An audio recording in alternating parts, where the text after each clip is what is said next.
Puji Tuhan, selamat malam buat semua teman-teman, dimanapun Anda berada, di dalam kasih dari Tuhan Yesus Kristus.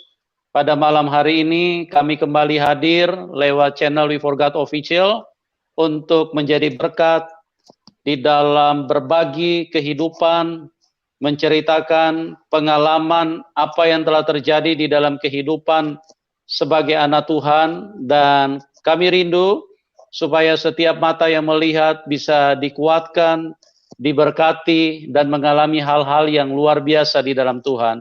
Setiap telinga boleh menjadi kuat, boleh menjadi berkat atas apa yang akan dibagikan oleh narasumber sebagai kesaksian bagaimana Tuhan Yesus berkarya di dalam hal-hal yang supranatural, yang adikodrati, yang telah Tuhan kerjakan di dalam kehidupan anak-anaknya.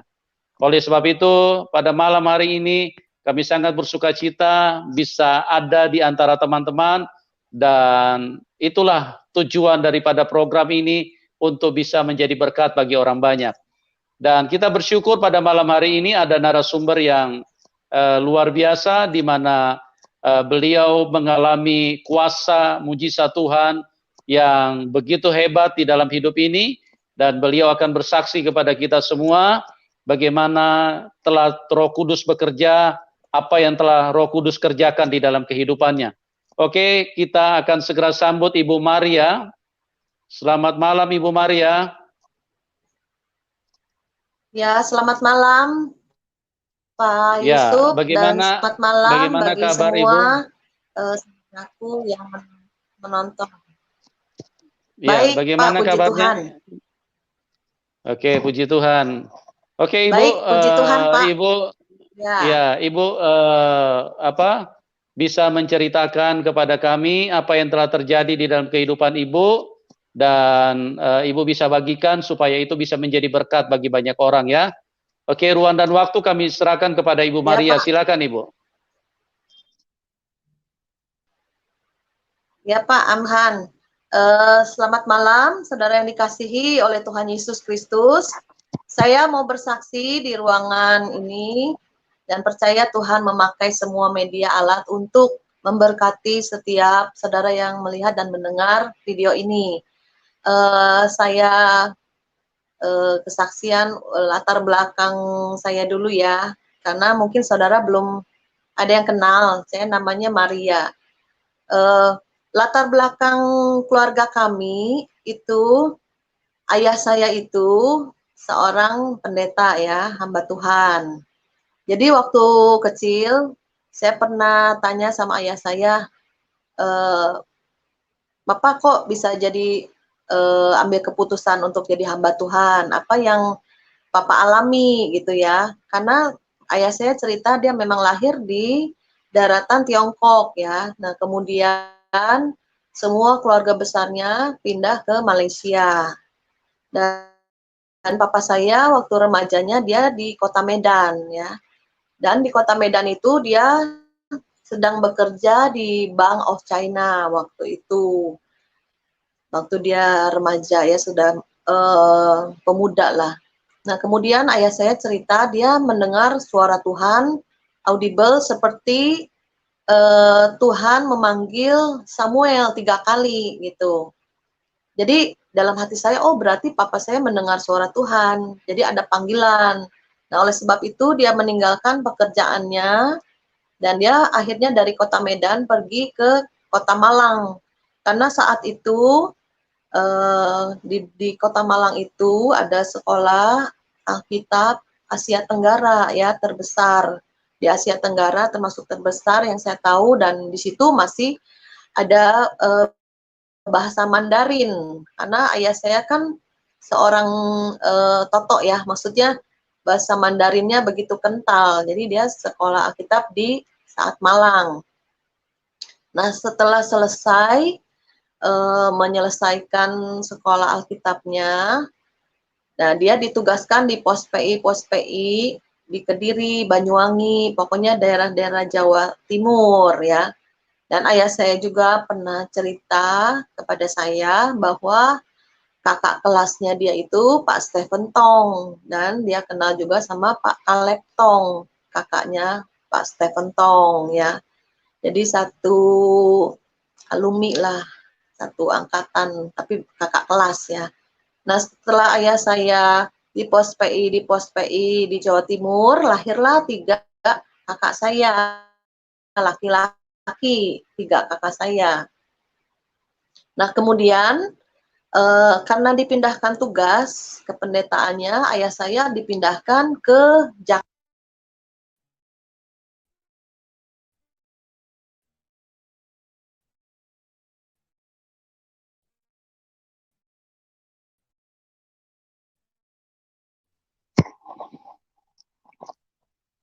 Ya, Ibu. Halo. Suaranya hilang, Ibu. Halo. Ibu Maria.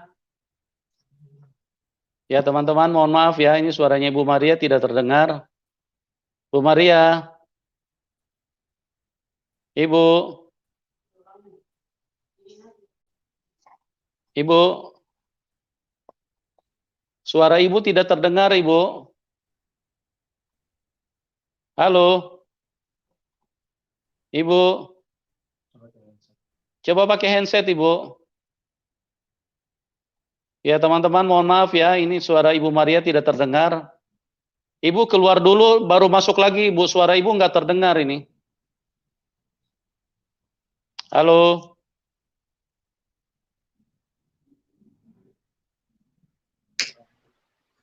Ya. Ibu. Kedengaran, Pak? Ibu. Tadi Udah hilang terdengar suaranya, belum? Ibu. Ya, Ya, udah. sekarang baru terdengar. Oh iya, nggak tahu itu Diulangi. terdengar ya. Ya, diulangi Dari ya, awal Bu. ya. Tadi bukan, jangan usah dari awal yang Ibu, yang Papa dipindahkan tugas itu loh. Bank of China itu loh. Oh ya, ayah saya kemudian Yes. Oh iya, setelah dia setelah dia kerja di Bank of China, dia ada panggilan seperti Samuel dipanggil di Bait Allah itu, Pak, 3 kali. Ayah saya cerita demikian. Jadi karena dia dengar suara Tuhan, akhirnya dia ambil keputusan sekolah Alkitab di Saat Malang, sekolah Alkitab Asia Tenggara. Ya, halo, kedengaran ya, Pak? Iya, kedengaran, Halo. cuman kameranya dituruni sedikit, Ibu, kameranya. Dituruni sedikit kameranya, Ibu. Oh, terlalu ini ya, Pak? Ya. Ya, sudah, Oke. Pak. Sudah. Oke. Ya, oke. Silakan, Bu, dilanjutin, Bu. Nah, kemudian saya lanjutkan ya, Pak ya. Jadi 3 anak kakak saya lahir di Jawa Timur dan saya lahir di Jakarta karena waktu itu papa saya pindah tugas di Gereja Sion Jakarta. Jadi lahirlah saya di Jakarta, kemudian dipindahkan tugas lagi ke Sukabumi dan kami tinggal di Pastori di Gereja Bethlehem Indonesia. Lahirlah 2 adik saya wanita. Ya, Pak ya. Nah, kemudian masa kecil saya ini setelah saya umur kelas 4, saya pindah dari sekolah swasta ya, karena ayah saya sudah tidak lagi di gereja, jadi penginjil. Nah, kemudian saya dari kelas 4, SD, SMP, SMA, negeri itu semua. Jadi teman-teman saya banyak muslim, semuanya lah, saya Cina sendiri, Kristen sendiri. Ya, tapi ya kita bisa bergaul lah dengan mereka, dan saya juga seperti punya hati lah bagi kaum Kedar, Nebayot, bagi kaum orang-orang Muslim lah supaya mereka mengenal Injil ya. Nah kemudian saya setelah tamat SMA itu saya pergi ke Jakarta bekerja. Nah setelah di Jakarta itu saya bekerja memang saya memang suka ya beribadah. Jadi ke gereja apa dari Injili, dari GBI, Antekosta gitu. Jadi banyak gereja-gereja yang saya hadir juga karena saya memang rindu ya di Bait Allah tuh suka gitu. Ada KKR, ada seminar, retret, saya pergi. Jadi semenjak di Jakarta itu saya bekerja. Nah, kemudian barulah saya merasa hati ini hampa, kosong ya, karena saya pikir, wah masa depan saya gimana gitu kan. Jadi ada sesuatu kekosongan dalam jiwa saya, di mana saya itu nggak tahu lah masa depan saya gimana. Saya kayaknya rutinitas gitu, hidup ini kok kosong, hampa ya. Jadi ya cuman bekerja, makan, tidur lagi, bekerja, makan, tidur lagi. Jadi rutinitas gitu jadi kosong, hampa. Jadi seperti nggak ada tujuan tujuan hidup lah gitu loh. Nah kemudian adik saya bilang, "Kamu coba dah ke gereja sono di Karsa Pemuda," gitu. Jadi saya ke gereja Karsa Pemuda itu, nah saya setiap ada ikut doa malam dulu ya, tiap Jumat itu doa malam, saya hadir jam 7 malam. Nah, setiap doa malam tuh saya dijamah sama Roh Kudus. Jadi saya nangis, saya nangis, saya nangis, saya nangis keras gitu ya.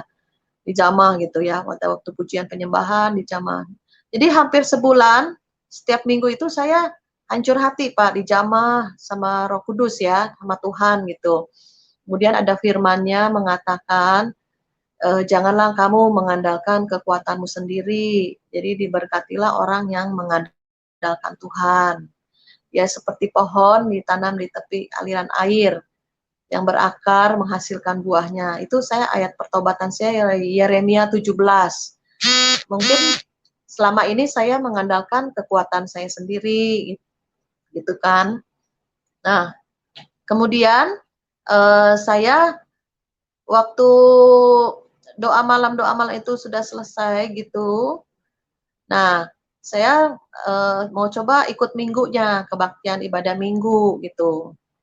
Nah, waktu minggu itu saya agak heran ya karena saya memang terus terang dari kecil belum pernah dengar orang berbahasa roh gitu. Jadi saya pikir ini kiri kanan saya pada berbahasa roh keras-keras, ini apa ya? Saya pikir saya merinding, saya takut gitu. Saya bilang ini dari setan kali apa kesurupan ini orang-orang, saya pikir gitu ya. Karena kan saya belum pernah, kan mungkin dari Protestan gitu ya Pak ya. Nah, kemudian akhirnya saya hampir pergi meninggalkan bangku, tapi seperti ada yang nahan. Jadi dengar firman Tuhan kok enak, firman Tuhannya menyentuh hati gitu. Jadi saya dengar firman menyentuh hati. Jadi setiap minggu saya kembali datang beribadah ya. Nah, kemudian saya tahu bahwa bahasa roh itu memang ada ya. Jadi kemudian saya baca buku, baca Kisah Rasul, memang Roh Kudus itu ada, pencurahan Roh Kudus itu ada gitu.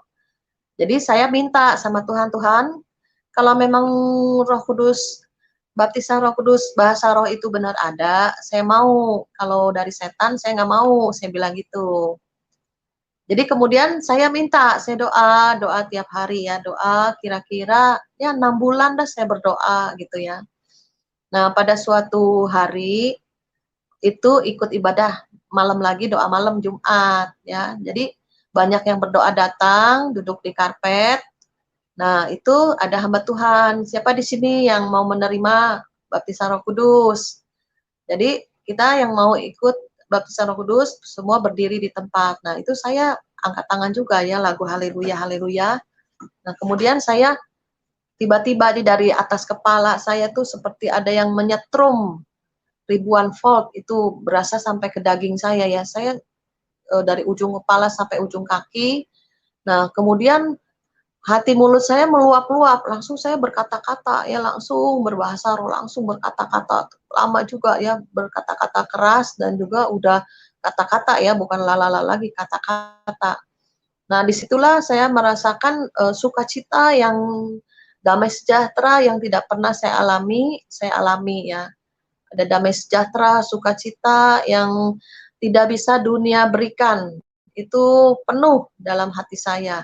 Jadi saya damai sejahtera, sukacita itu sangat sangat apa ya, sangat mencengkram ya, sangat aduh apa ya yang belum pernah saya alami ini sukacita Tuhan ya, damai sejahtera Tuhan ya.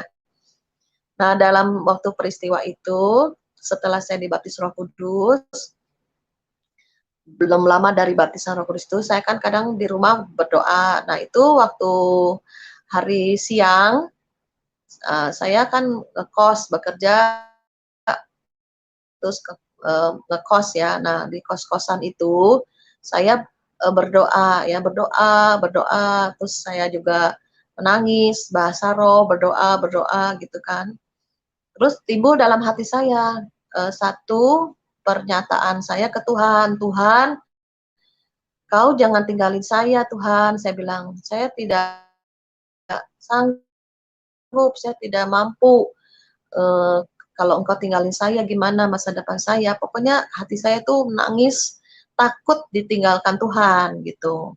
Ya saya nangis nangis nangis, terus kemudian ada satu suara, "Aku akan menyertai kamu senantiasa sampai pada akhir zaman." Itu suara itu, keras sekali ya, karena ruangan yang besar itu sampai kedengar ke kuping saya. Jadi saya noleh ke kiri, noleh ke kanan, "Ini suara siapa?" Saya pikir gitu kan, karena suaranya keras dan jelas gitu. Terus saya baru ingat saya di ruangan ini saya sendiri dan itu ruangan saya kunci ya. Saya berdoa saya kunci, sebelumnya berdoa saya kunci.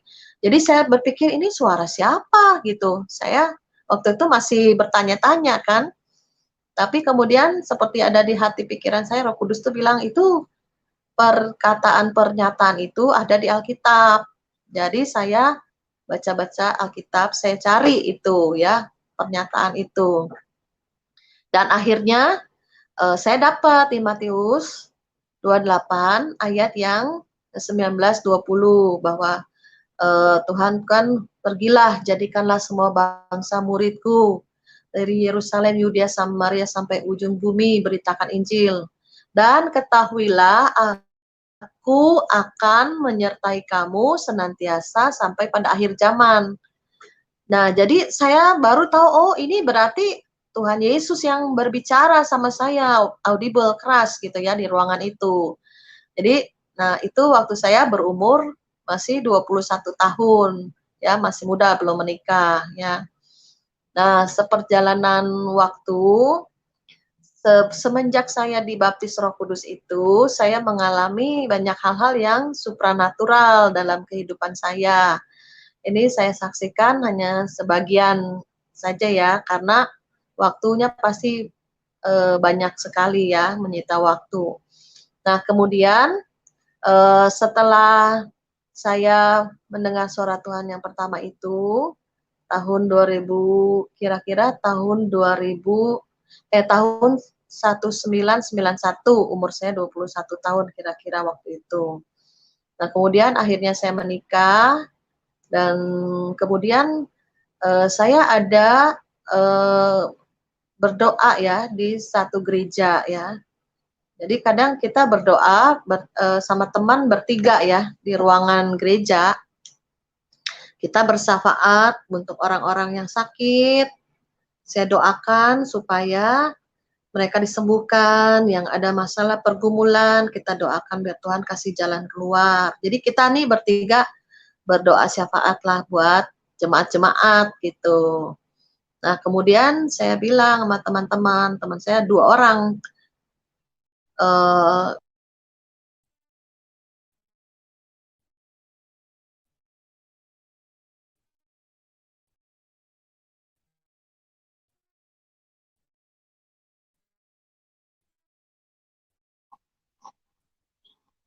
Halo, Bu Maria, Ibu, suaranya hilang, Bu. Ya, teman-teman maaf ya, ini suaranya lagi hilang lagi nih. Ibu, suaranya hilang, Bu.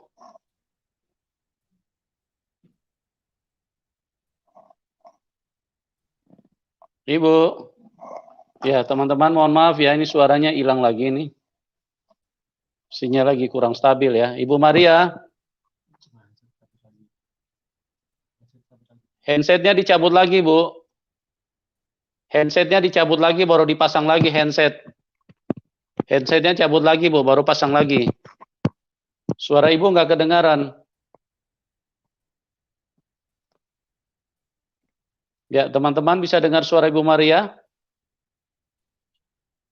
Tolong feedbacknya ya, dikasih masukan supaya kami tahu. Ibu Maria.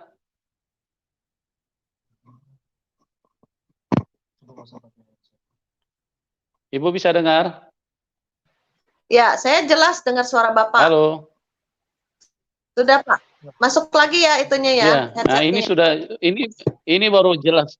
Ya. Ya, masuk lagi ya, masuk Oh lagi. ya, ya, sudah jelas ya. Ya, Tadi sudah sampai mana ya, Pak? ya, ya, sudah Bu, silakan terus.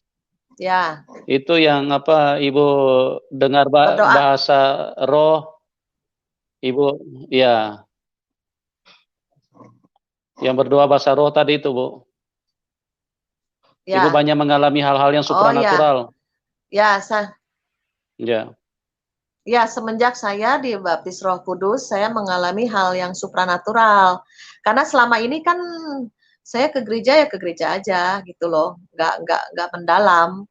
Nah, semenjak saya dibaptis Roh Kudus itu, saya mendengar suara Tuhan audible ya di satu ruangan di mana Tuhan jelas berbicara, aku menyertai kamu senantiasa sampai akhir zaman. Jadi itu suaranya keras sampai ke telinga saya gitu. Jadi memang ada di firman Tuhan gitu. Oh, berarti ini suara Tuhan Yesus, saya bilang gitu. Nah, kemudian saya menikah. Nah, di tahun 2001 saya ada doa di satu gereja ya. Jadi sama teman kami bertiga. Jadi setelah mendoakan jemaat-jemaat yang sakit, jemaat-jemaat yang masalah, terus saya bilang sama teman saya, kita jangan bicara terus sama Tuhan, saatnya kita berdiam diri. Kita bilang, Tuhan berbicaralah kepada kita, kepada kami gitu. Jadi kita berdiam diri nih bertiga, berdiam diri udah doa banyak sana sini, kita berdiam diri, tutup mata, berdiam diri. Tuhan berbicaralah gitu ya di hati kita masing-masing. Nah, itu yang kedua, saya mendengar suara audible Tuhan bilang, apa yang tidak pernah dilihat mata, belum pernah didengar telingamu, bahkan belum timbul dalam hatimu, aku sediakan, aku berikan gitu. Saya sampai buka mata gitu ya. Loh, ini suara siapa gitu, kedengaran sampai ke telinga jasmani saya. Terus saya lihat teman saya, oh dia masih merem, husuk. Satu lagi juga masih berdoa, husuk ya. Berarti saya bilang ini saya doang yang dengar gitu loh suara audible itu yang keluar dari dalam hati itu meluap keluar tuh jadi satu suara sampai ke telinga jasmani gitu. Nah, saya dalam hati saya ini maksudnya Tuhan apa ya gitu. Teman-teman saya nggak dengar suara itu. Jadi saya doang. Saya bilang ini maksud Tuhan apa ya gitu loh. Kok Tuhan berbicara demikian gitu. Tapi saya karena memang saya juga sering baca Alkitab, jadi ayat itu, perkataan itu saya seperti tahu ada di Alkitab gitu. Berarti Tuhan yang berbicara. Cuman saya nggak tahu kenapa Tuhan berbicara hal ini gitu. Nah, kemudian saya dituntun sama Tuhan ya untuk pergi ke satu tempat untuk cari ruko gitu ya. Nah, kemudian saya bilang, "Pak, di sini ada nggak ruko yang mau disewakan?" gitu. "Oh, ini ada, Bu," kata satpam nih, dia kasih saya nomor telepon orangnya.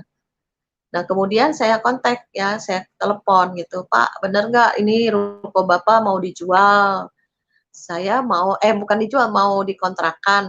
Saya mau kontrak," saya bilang gitu. Terus yang pemiliknya bilang, iya sih ditulisnya dikontrakan, tetapi saya nggak jadi kontrakan, maunya dijual gitu. Terus, wah saya bilang, kalau saya rencananya mau kontrak gitu. Ya udah, akhirnya seminggu lagi itu bapak telepon saya lagi. Gimana Bu? Ibu nggak usah kontrak, ibu beli aja dah gitu. Jadi dia seperti desak-desak saya supaya beli gitu. Cuman saya bilang, ya saya bilang, jadi dari harga yang dia beli itu udah turun. Ya udahlah saya kasih segini, kamu beli dah katanya gitu. Terus saya pikir, ya dalam hati saya rencana cuman kontrak, nanti suami saya yang bayarin kontrak gitu.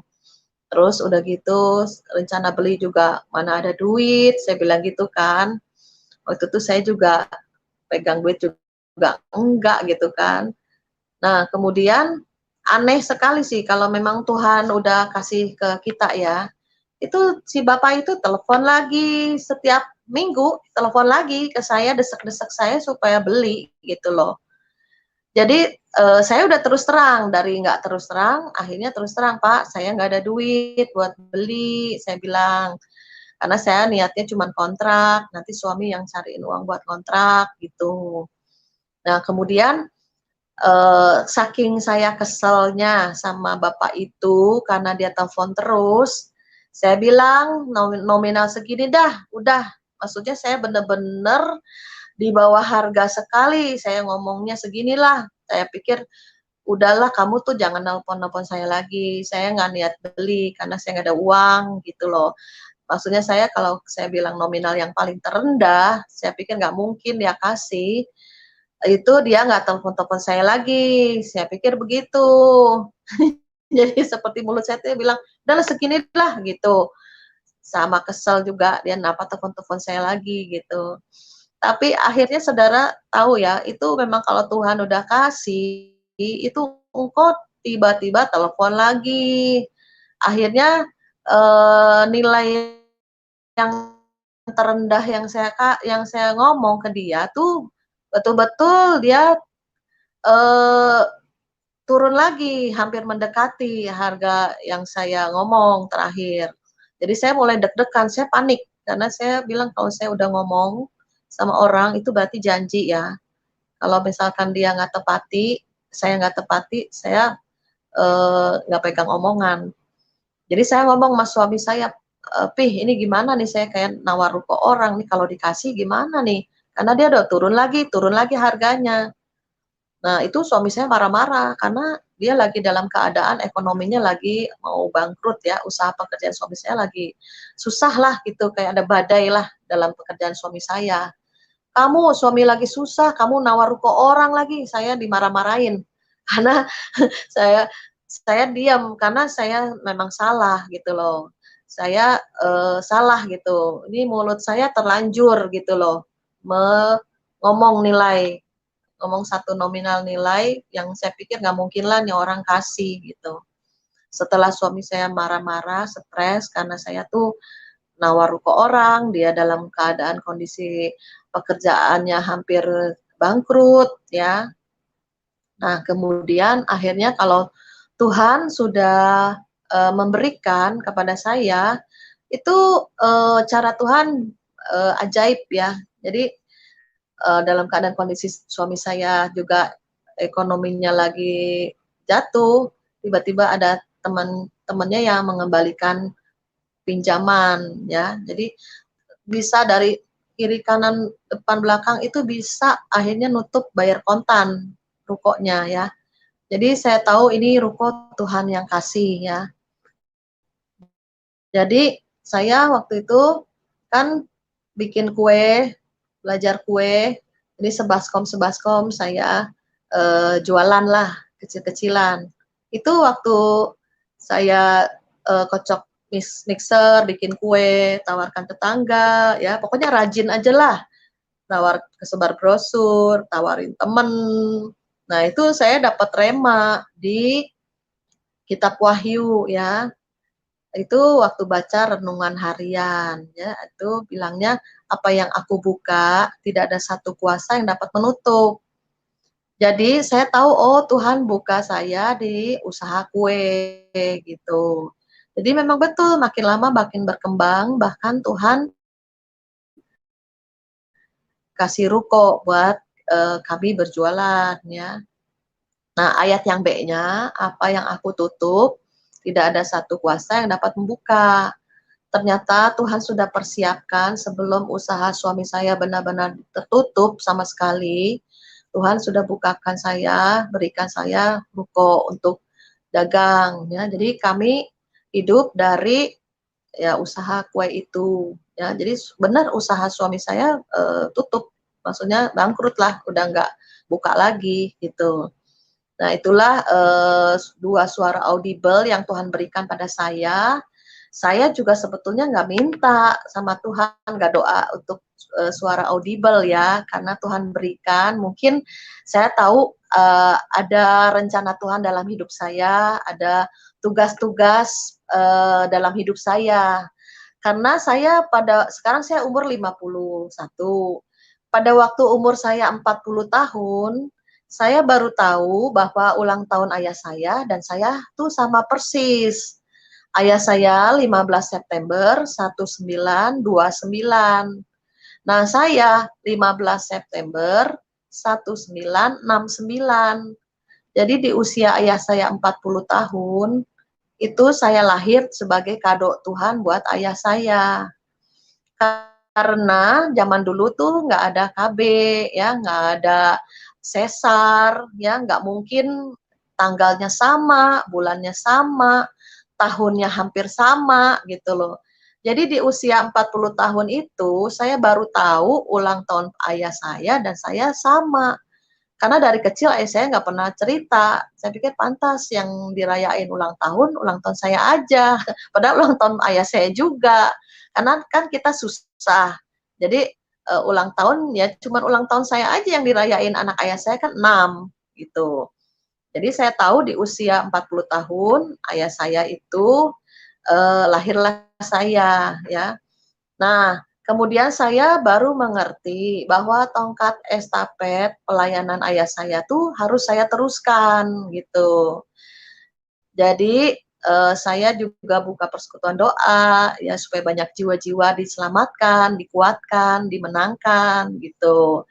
Jadi saya tahu bahwa ini pelayanan yang Tuhan berikan kepada ayah saya belum selesai gitu. Jadi, oh ya, karena ayah saya eh, sudah meninggal ya, sudah meninggal dia waktu saya berumur 25 tahun itu. Jadi saya tahu nih waktu umur 40 tahun saya baru tahu gitu loh bahwa ayah saya dan saya lahirnya sama gitu. Berarti ini nggak ada satu yang kebetulan bahwa Tuhan itu mau pakai saya untuk di akhir zaman ini. Karena waktu audible pertama Tuhan bilang, aku menyertai kamu senantiasa sampai akhir zaman.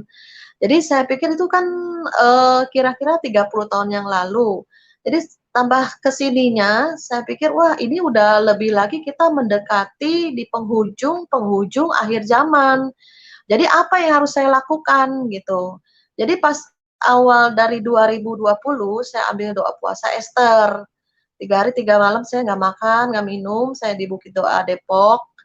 Saya minta Tuhan, tuntunan Tuhan untuk sepanjang tahun. Nah, semenjak pulang dari Depok, saya ambil lagi doa puasa 40 hari. Saya pikir gini, Tuhan, biarlah pelayanan ayah saya kembali dinyalakan. Karena saya tahu ayah saya itu engkau panggil jadi hamba Tuhan, tapi belum menyelesaikan tugasnya gitu. Jadi, nah itulah saya awal-awal dari tahun-tahun ini saya banyak ambil doa puasa, doa puasa, doa puasa gitu ya, firman, doa puasa. Nah, saya mau menceritakan pada awal tahun 2019 tuh saya dapat mimpi ya. Jadi setiap akhir tahun atau awal tahun saya banyak duduk diam di kaki Tuhan, apalagi pas menjelang waktu 12 pergantian tahun, saya ada di tempat retret, atau saya di KKR, atau saya kalau nggak kemana-mana saya doa pribadi di ruang doa. Nah itu saya berdoa. Nah setelah saya malam tahun baru itu 2019, nah saya tidur siang itu ya, sore lah, tidur sore. Nah waktu itu saya dapat mimpi, mimpinya itu saya di satu tempat ya, itu saya melihat jelas banget di depan mata saya itu gedung-gedung berkaca yang tinggi-tinggi itu rubuh ya, kaca-kacanya sampai berserakan ya, rubuh gitu. Jadi di depan saya secara jelas itu saya lihat gedung-gedung itu banyak yang rubuh. Nah itu gempa ya, saya tahu itu gempa bumi ya. Nah kemudian saya karena mungkin kita juga refleks ya, langsung kita bersembunyi ya, bersembunyi di satu ruangan yang udah tidak ada tembok-temboknya lagi, tinggal pilar-pilar, pilar-pilar gitu. Dan saya seret satu anak kecil, saya tarik, saya ikut berlindung dengan anak ini, berlindung di satu tempat. Jadi udah gak ada tembok-temboknya ya, udah hancur lah gitu. Nah kemudian udah saya berlindung, secepat kilat saya refleks tarik anak itu, nah tiba-tiba itu air hitam tuh apa namanya, cepat melibas gitu, cepat sekali bergeraknya ya ke air hitam, dan saya tahu itu tsunami gitu loh. Saya sampai bangun kaget, dan saya tuh terengah-engah ya, maksudnya karena bangun kaget gitu kan, sampai saya hati saya gelisah gitu kan. Akhirnya saya doa, Tuhan biar ini jangan terjadilah. Saya pikir karena saya tinggal di Jakarta dan saya tahu itu gedung-gedung bertingkat tinggi-tinggi itu banyak di Jakarta gitu loh. Kan secara manusia kalau yang kita mimpi yang nggak baik kita doakan supaya tidak terjadi. Tetapi kalau memang Tuhan udah ada apa namanya, hal-hal yang di depan kita yang akan terjadi, kan Tuhan biasanya udah kasih tahu dulu sama anak-anaknya. Saya juga sebetulnya diingatin Tuhan, waktu tahun 2005 itu, kira-kira saya pernah mimpi juga ada gunung meletus lah gitu, ada gempa gitu. Saya berlari-lari, banyak orang panik lari itu. Saya masih ingat ya, itu mimpi saya juga sebelumnya. Nah, saya lari-lari juga, ada orang bilang sama saya, "Bu, Ibu ikut lari gini kok kayaknya Ibu tenang hatinya," gitu. Dan iya, saya bilang, "Karena saya punya damai sejahtera Tuhan, saya tidak panik, tapi ikut mengungsi," gitu loh, lari, ngungsi gitu kan. Terus, "Kenapa sih Ibu bisa tenang?" Gitu. Akhirnya saya injilin gitu, orang itu saya injilin, saya doakan terima Tuhan Yesus gitu, gitu. Jadi mimpi 2 kali sebetulnya mimpi, gempa tsunami itu saya mimpi 2 kali ya. Jadi di akhir zaman ini saya percaya kegoncangan akan semakin banyak ya, dan juga memang sudah waktunya ini bumi sakit bersalin.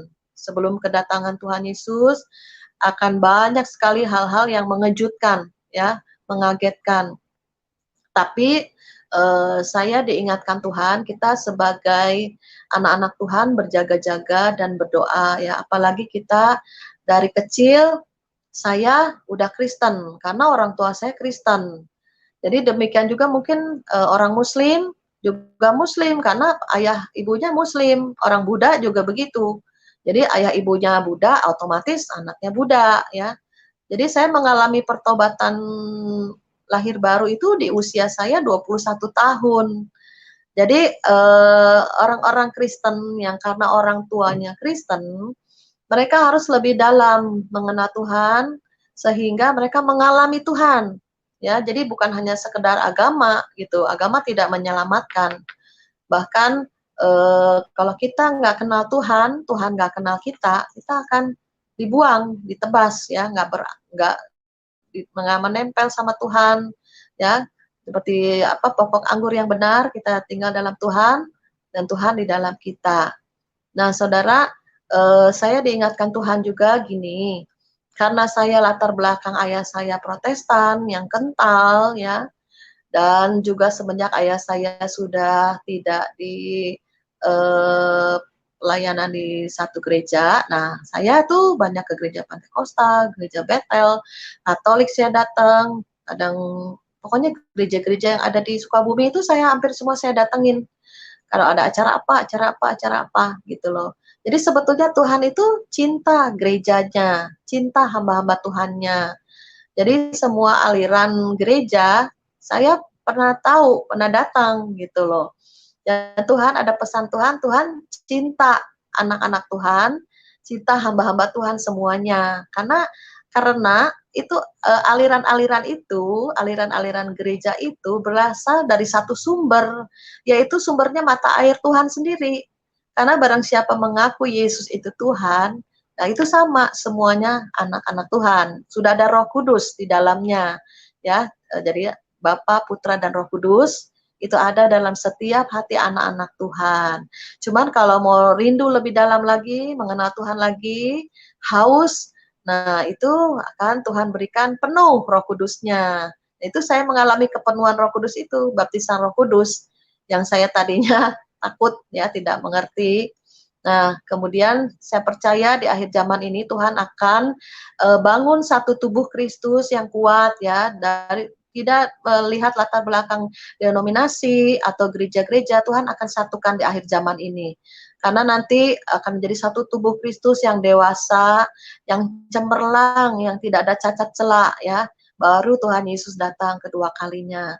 Dan juga saya diingatkan Tuhan untuk kita berjaga-jaga dan berdoa senantiasa. Jangan sampai api Roh Kudus dalam hati kita padam, karena tekanan banyak terjadi, baik ekonomi, sakit penyakit, kegoncangan akan terjadi di depan kita. Karena juga makanya lalang dan gandum dipisahkan, domba kambing dipisahkan. Jadi semua nanti yang jahat akan semakin jahat, kata Wahyu, yang baik, yang kudus semakin menguduskan dirinya. Jadi saya percaya di akhir zaman ini Tuhan akan membuka alam supranaturalnya lebih dahsyat lagi. Ya, bahkan Bani Kedar, Nebayot, orang Muslim, Buddha, apapun dijamah, akan dilawat oleh Tuhan. Sehingga dibukakan setiap selubung-selubung, roh-roh jahat agamawi akan dibukakan semuanya. Dan saya percaya alam supranatural ini akan lebih dahsyat, lebih hebat lagi. Dan saya tahu juga banyak orang-orang Muslim itu didatangin Tuhan Yesus. Ada teman saya dekat juga ada didatangin langsung Tuhan Yesus gitu ya.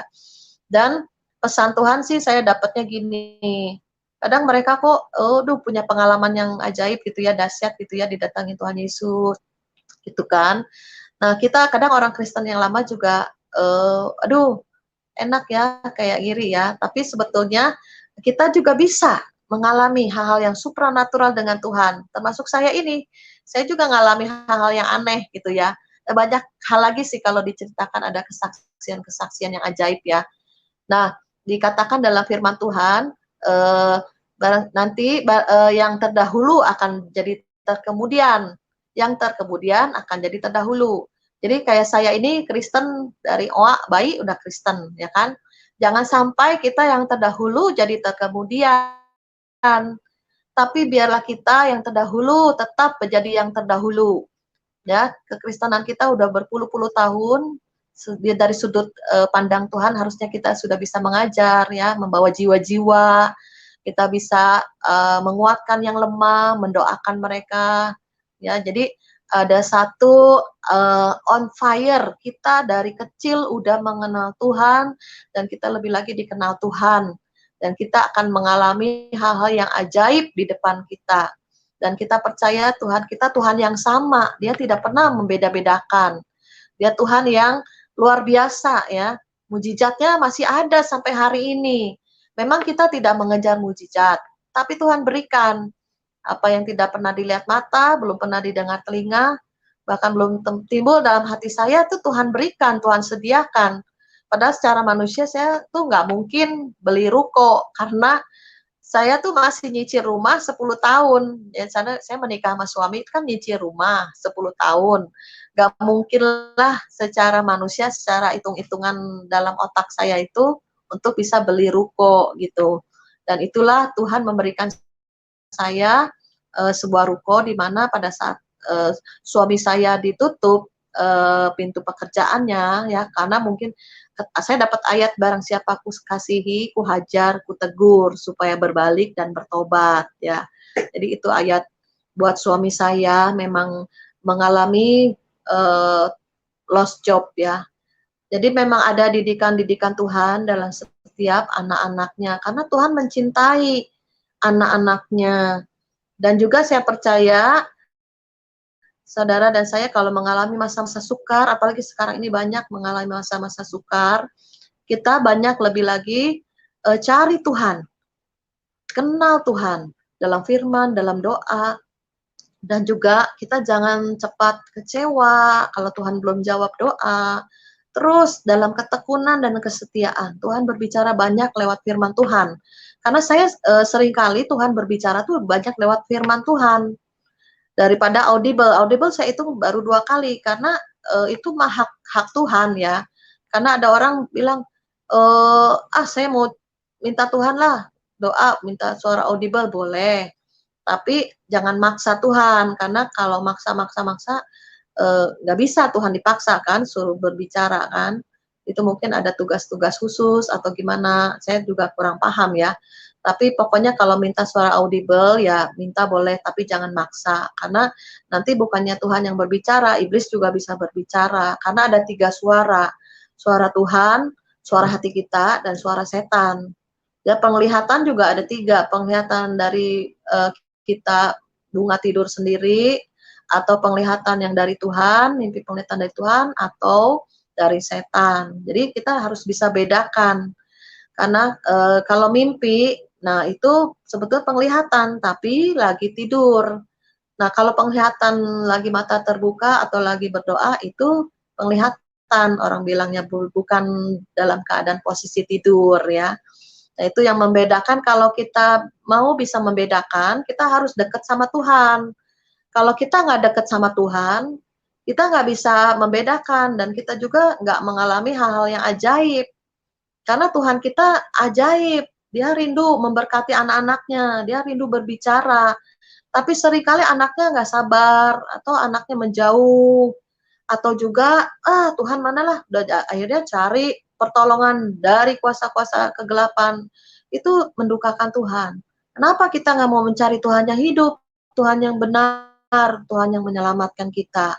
Tuhan rindu berbicara sampai hari ini bagi setiap anak-anaknya.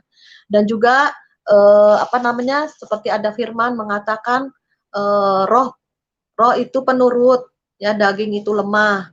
Jadi jangan ikutin kedagingan terus, misalkan malas ya, capek, lelah, ikutin daging itu harus diseret, disalibkan, ikutin keinginan roh kita yang sudah menyatu dengan kekuatan Roh Kudus.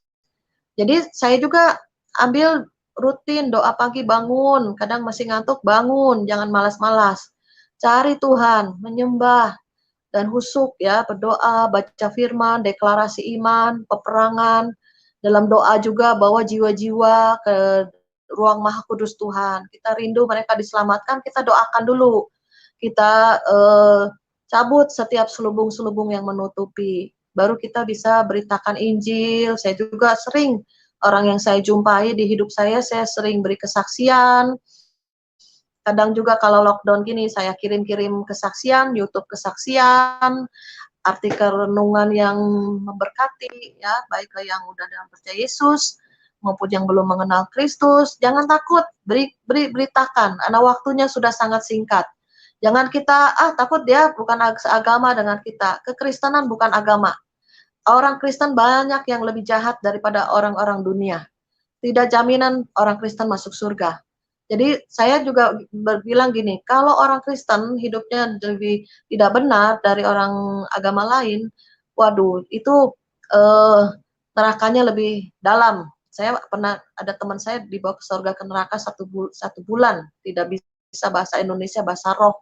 Nah itu ada neraka yang paling dalam, yaitu orang udah mengenal Tuhan atau murtad, ya, atau juga dia cuman Kristen, cuman kedok, ya. Jadi harus mengenal Tuhan dan dikenal Tuhan, lahir baru, percaya Yesus, sungguh-sungguh melekat, dan jangan pernah meninggalkan Tuhan walaupun badai Saya udah percaya Yesus, menerima hal supranatural, saya mengalami masa-masa sukar. Saya mengalami masa kekurangan. Bukan enak-enak ikut Tuhan itu. Karena kita pikul salib, ya, juga di mana dibenturkan kepada persimpangan jalan antara Tuhan atau murtad. Saya pernah mengalami hal itu.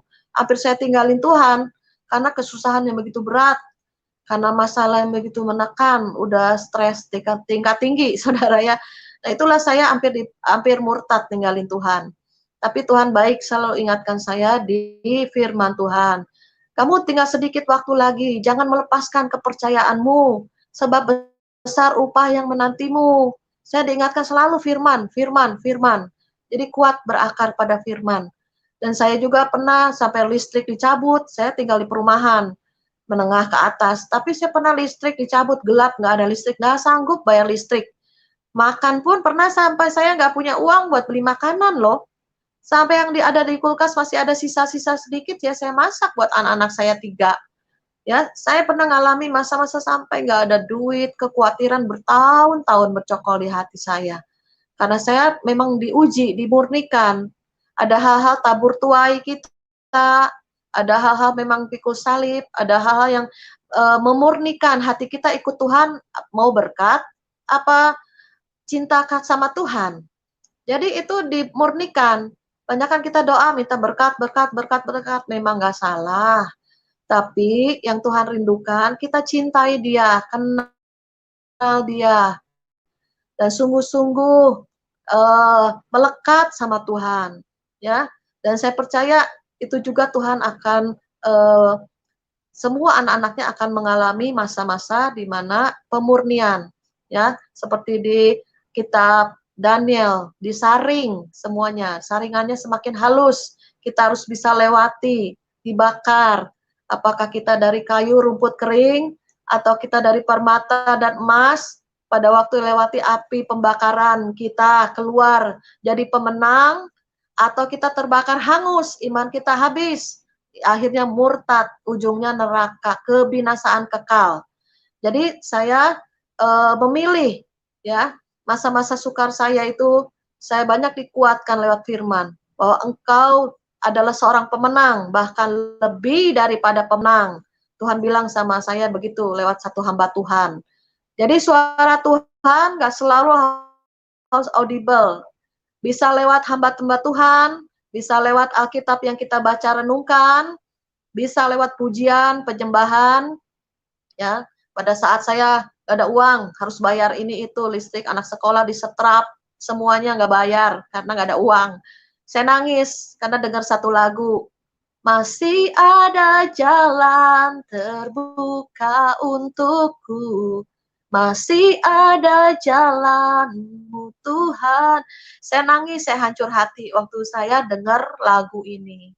Jadi Tuhan menguatkan, pasti ada jalan keluar, pasti ada pertolongan. Gak lama setelah saya berdoa, Tuhan ampuni saya yang kurang iman ini.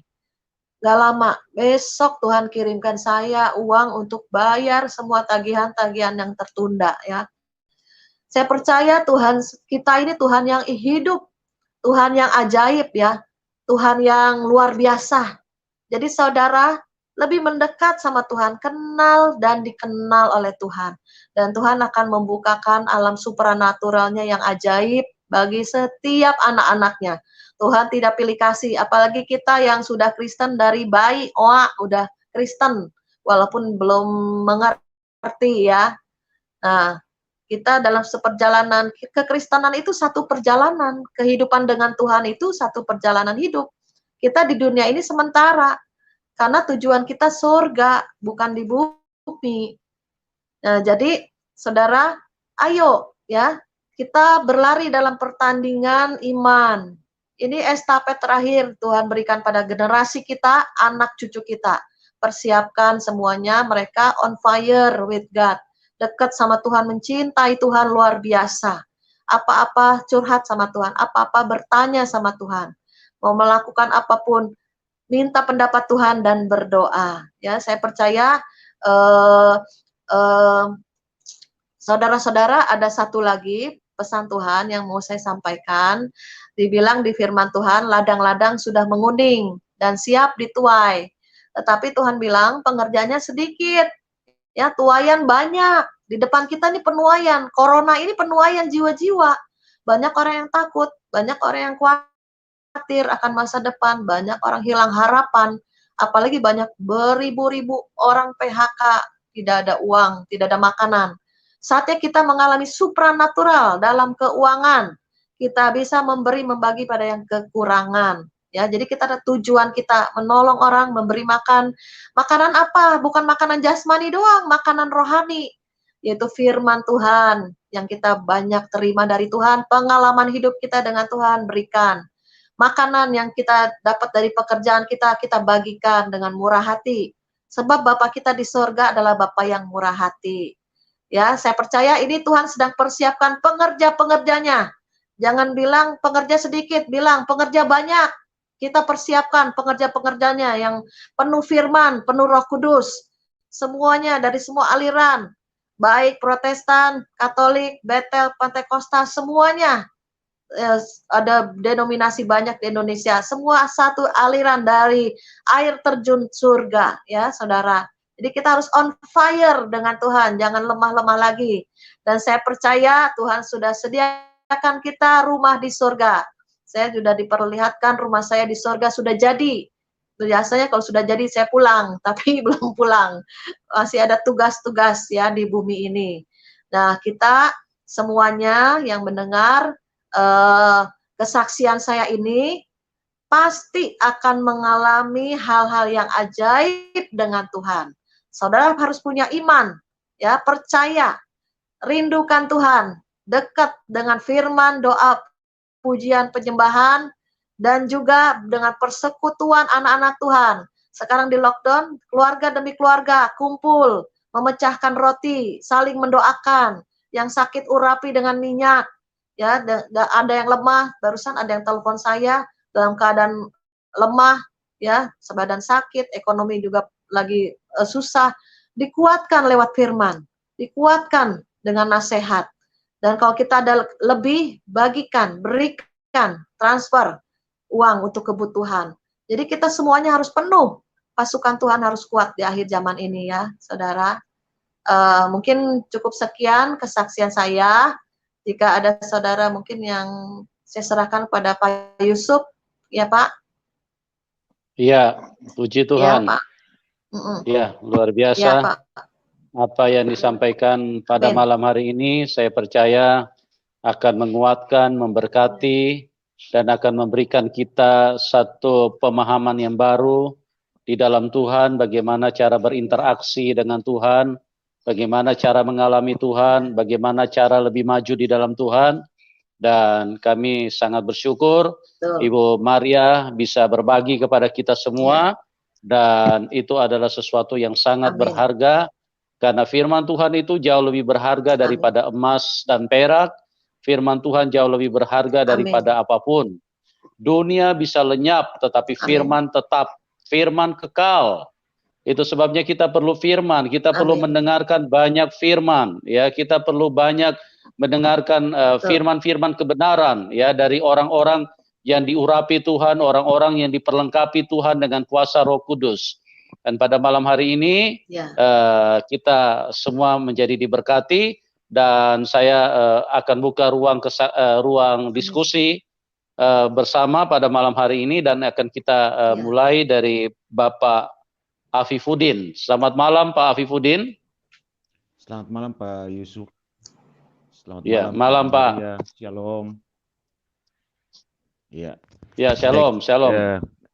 Baik Pak. Ya, shalom Yusuf. Pak. Ya. Ibu Maria ya. Baik. Pertama-tama saya mau bilang terima kasih atas penguatan dari Ibu Maria buat kita. Kita boleh mendengar kesaksiannya yang luar biasa. Tapi ada hal-hal yang memang saya berpikir itu saya belum pernah mengalami. Misalnya dengar suara Tuhan secara audible seperti apa yang Ibu Maria. Ya. Nah, pertanyaannya apakah Ibu Maria itu berdoa minta lalu Tuhan berikan seperti itu, berbicara langsung seperti itu, ataukah seperti apa Ibu Maria? Gini Pak, saya sebetulnya tidak pernah minta suara Tuhan audible. Jadi Tuhan yang kasih gitu. 2 kali itu Gitu. pun Tuhan yang kasih gitu. Jadi saya nggak pernah minta karena saya pikir saya masa saya minta soal audible, soalnya saya juga nggak tahu Tuhan bisa berbicara gitu Pak. Iya. Saya Iya. saya pikir kan hanya zaman dulu, ya kan? Ya kan, Pak? Iya. Itu kan di Iya, Alkitab Ibu. Tuhan berbicara, Siap. Iya, misalnya Ibu, ke ya. Samuel. Nah, ternyata Tuhan Iya. masih berbicara sampai hari ini gitu. Oh, iya. Jadi saya nggak Saya berdoa, berpikir, saya minta, enggak. Tuhan kasih. iya. Oke, Ibu. Jadi selama ini cuma saya sih kalau saya pribadi cuma lewat firman, ya saya baca firman Ya, Tuhan, saya berpikir itu sudah betul. yang saya baca hari Firman itu banyak. berarti Tuhan taruh buat saya ya. Mhm, Tapi juga ada di lewat suara hati gitu, Bu. Iya, kalau saya lewat suara hati betul, gitu. Iya, yang Tuhan taruh gitu ya, betul. kadang-kadang seperti itu. Tuhan Baik.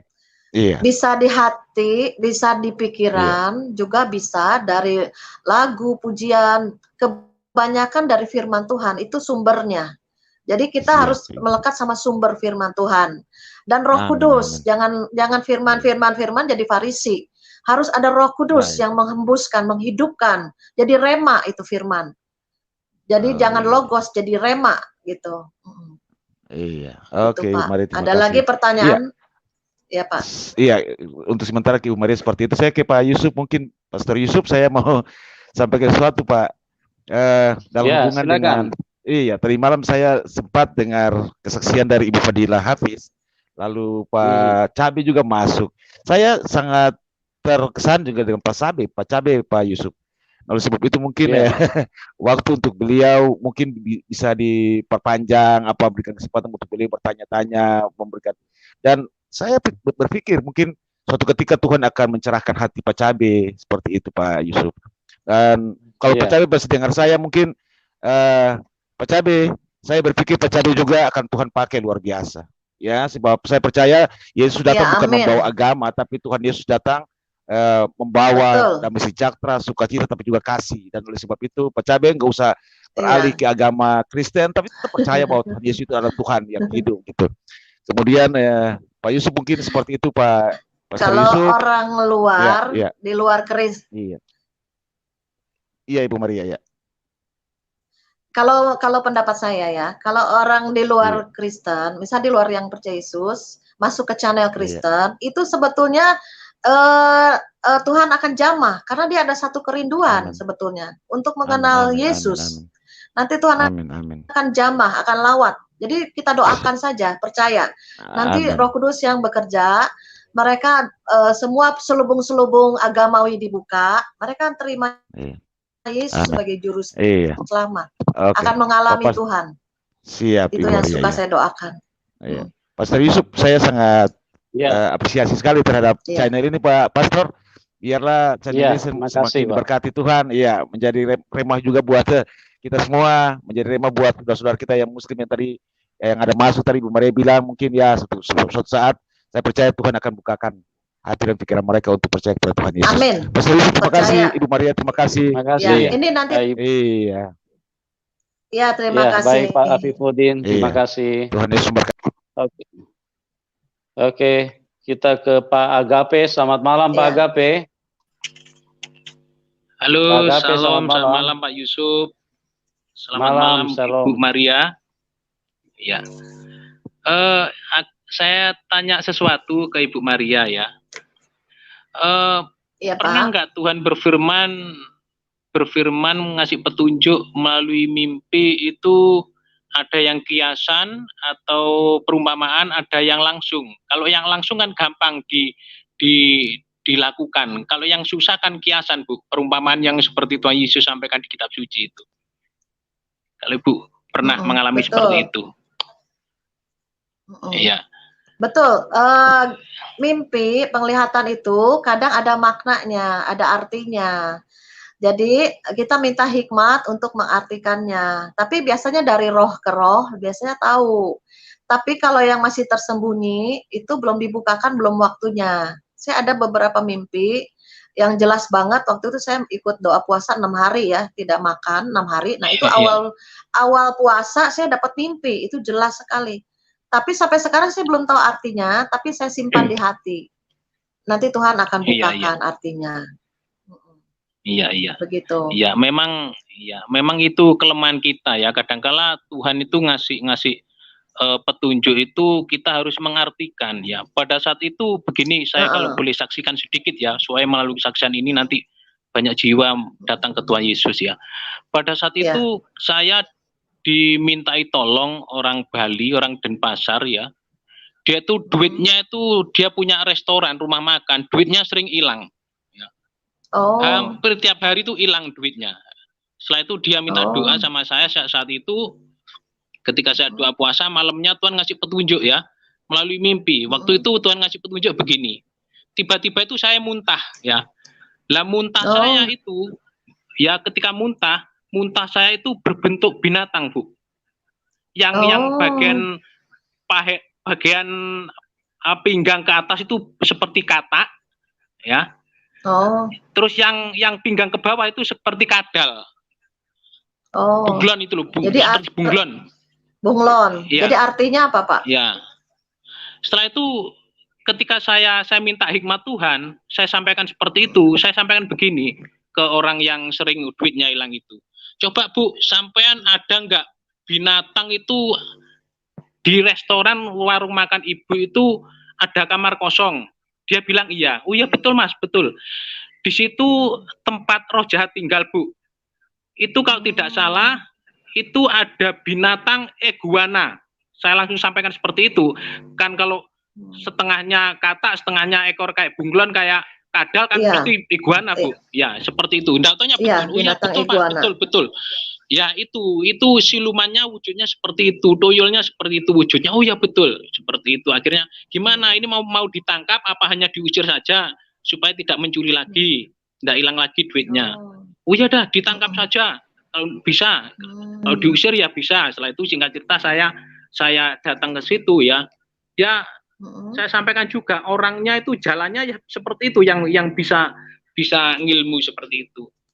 Akhirnya, ya betul. Ya itu kalau ya seperti itu. Biasanya kalau uang hilang itu biasa orang ngambilnya yang ilmu. Iya. Punya ilmu kayak tuyul.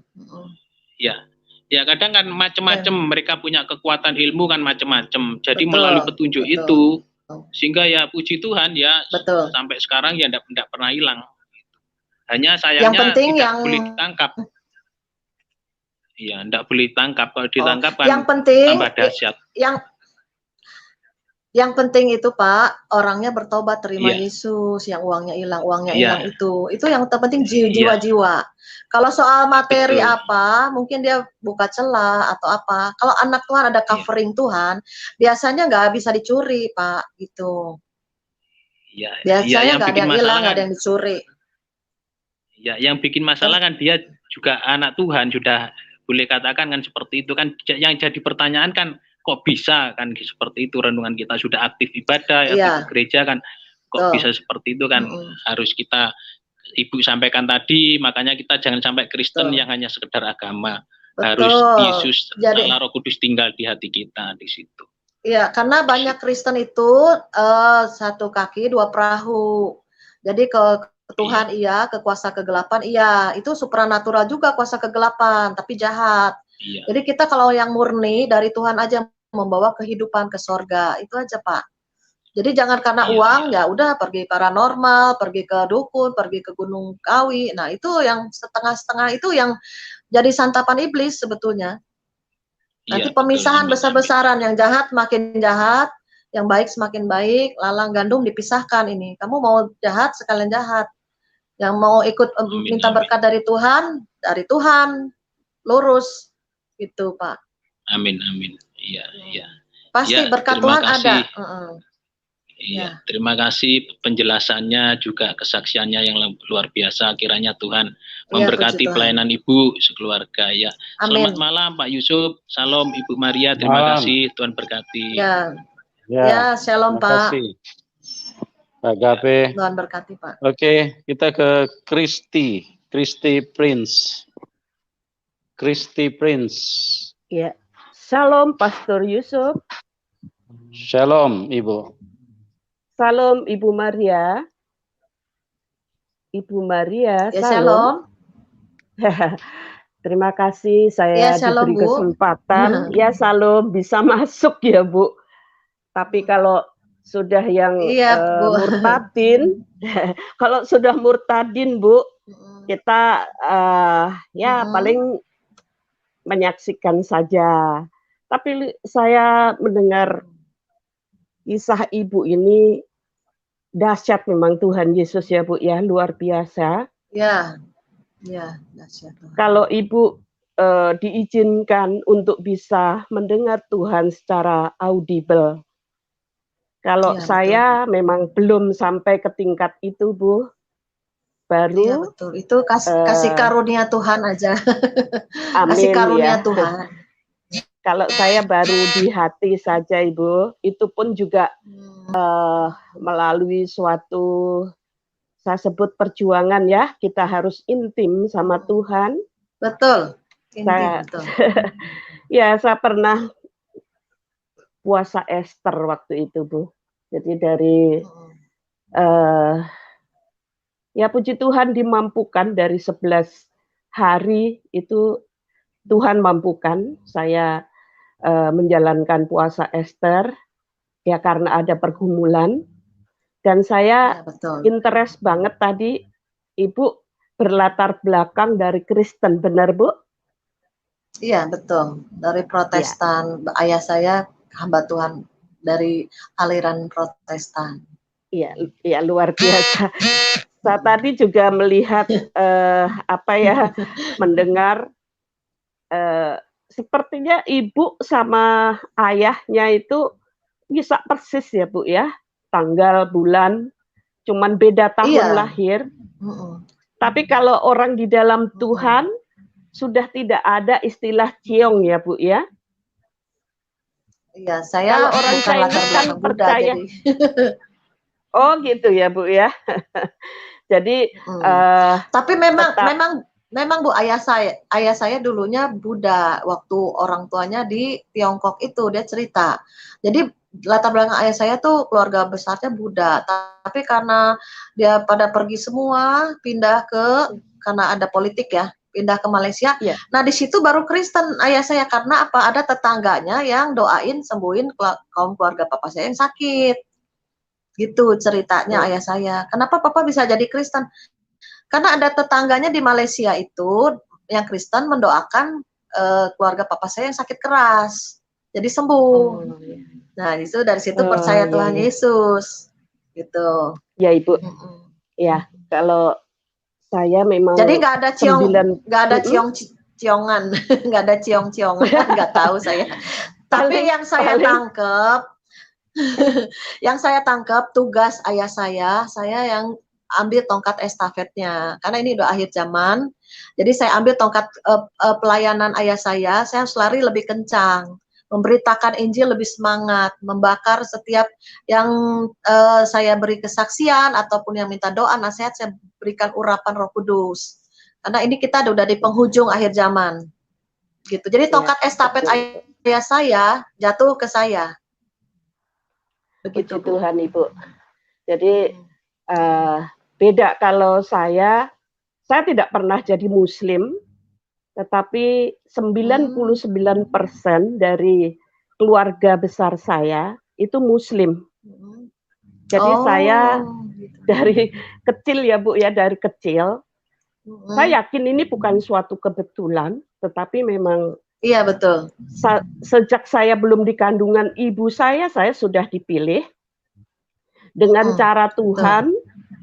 Saya disekolahkan di Katolik Bu, tapi dengan cara Tuhan juga di sebelah tetangga saya dikontrakkan rumahnya itu untuk gereja.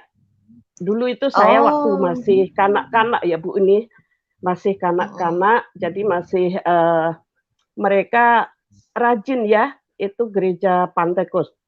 Kalau Pantekosta kan rajin ya. Iya.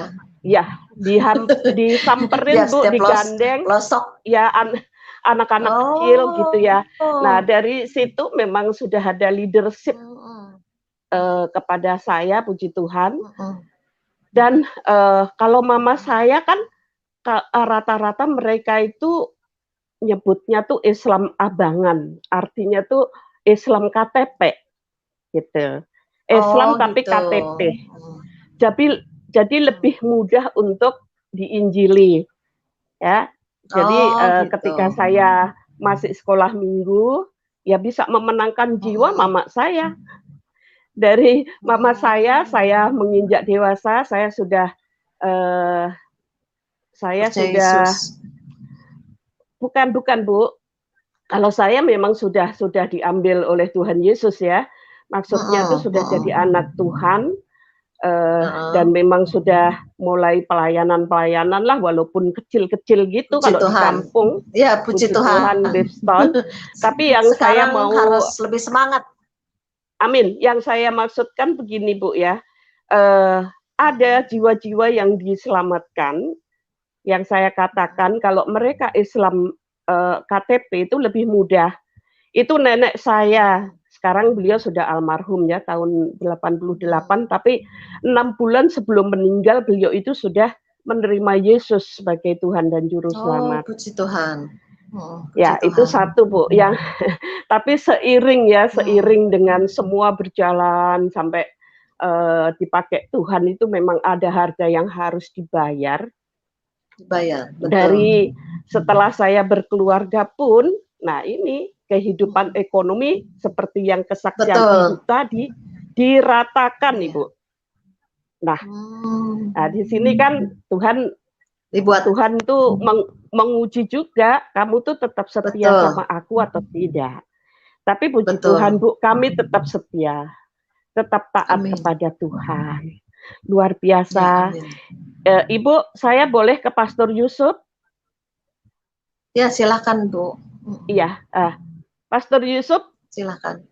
Ya, silakan Ibu. Lagi load. Iya, Pastor ya, saya mau bertanya juga mungkin nanti bisa ya disinkronkan dengan Ibu Maria tentang mimpi. Memang saya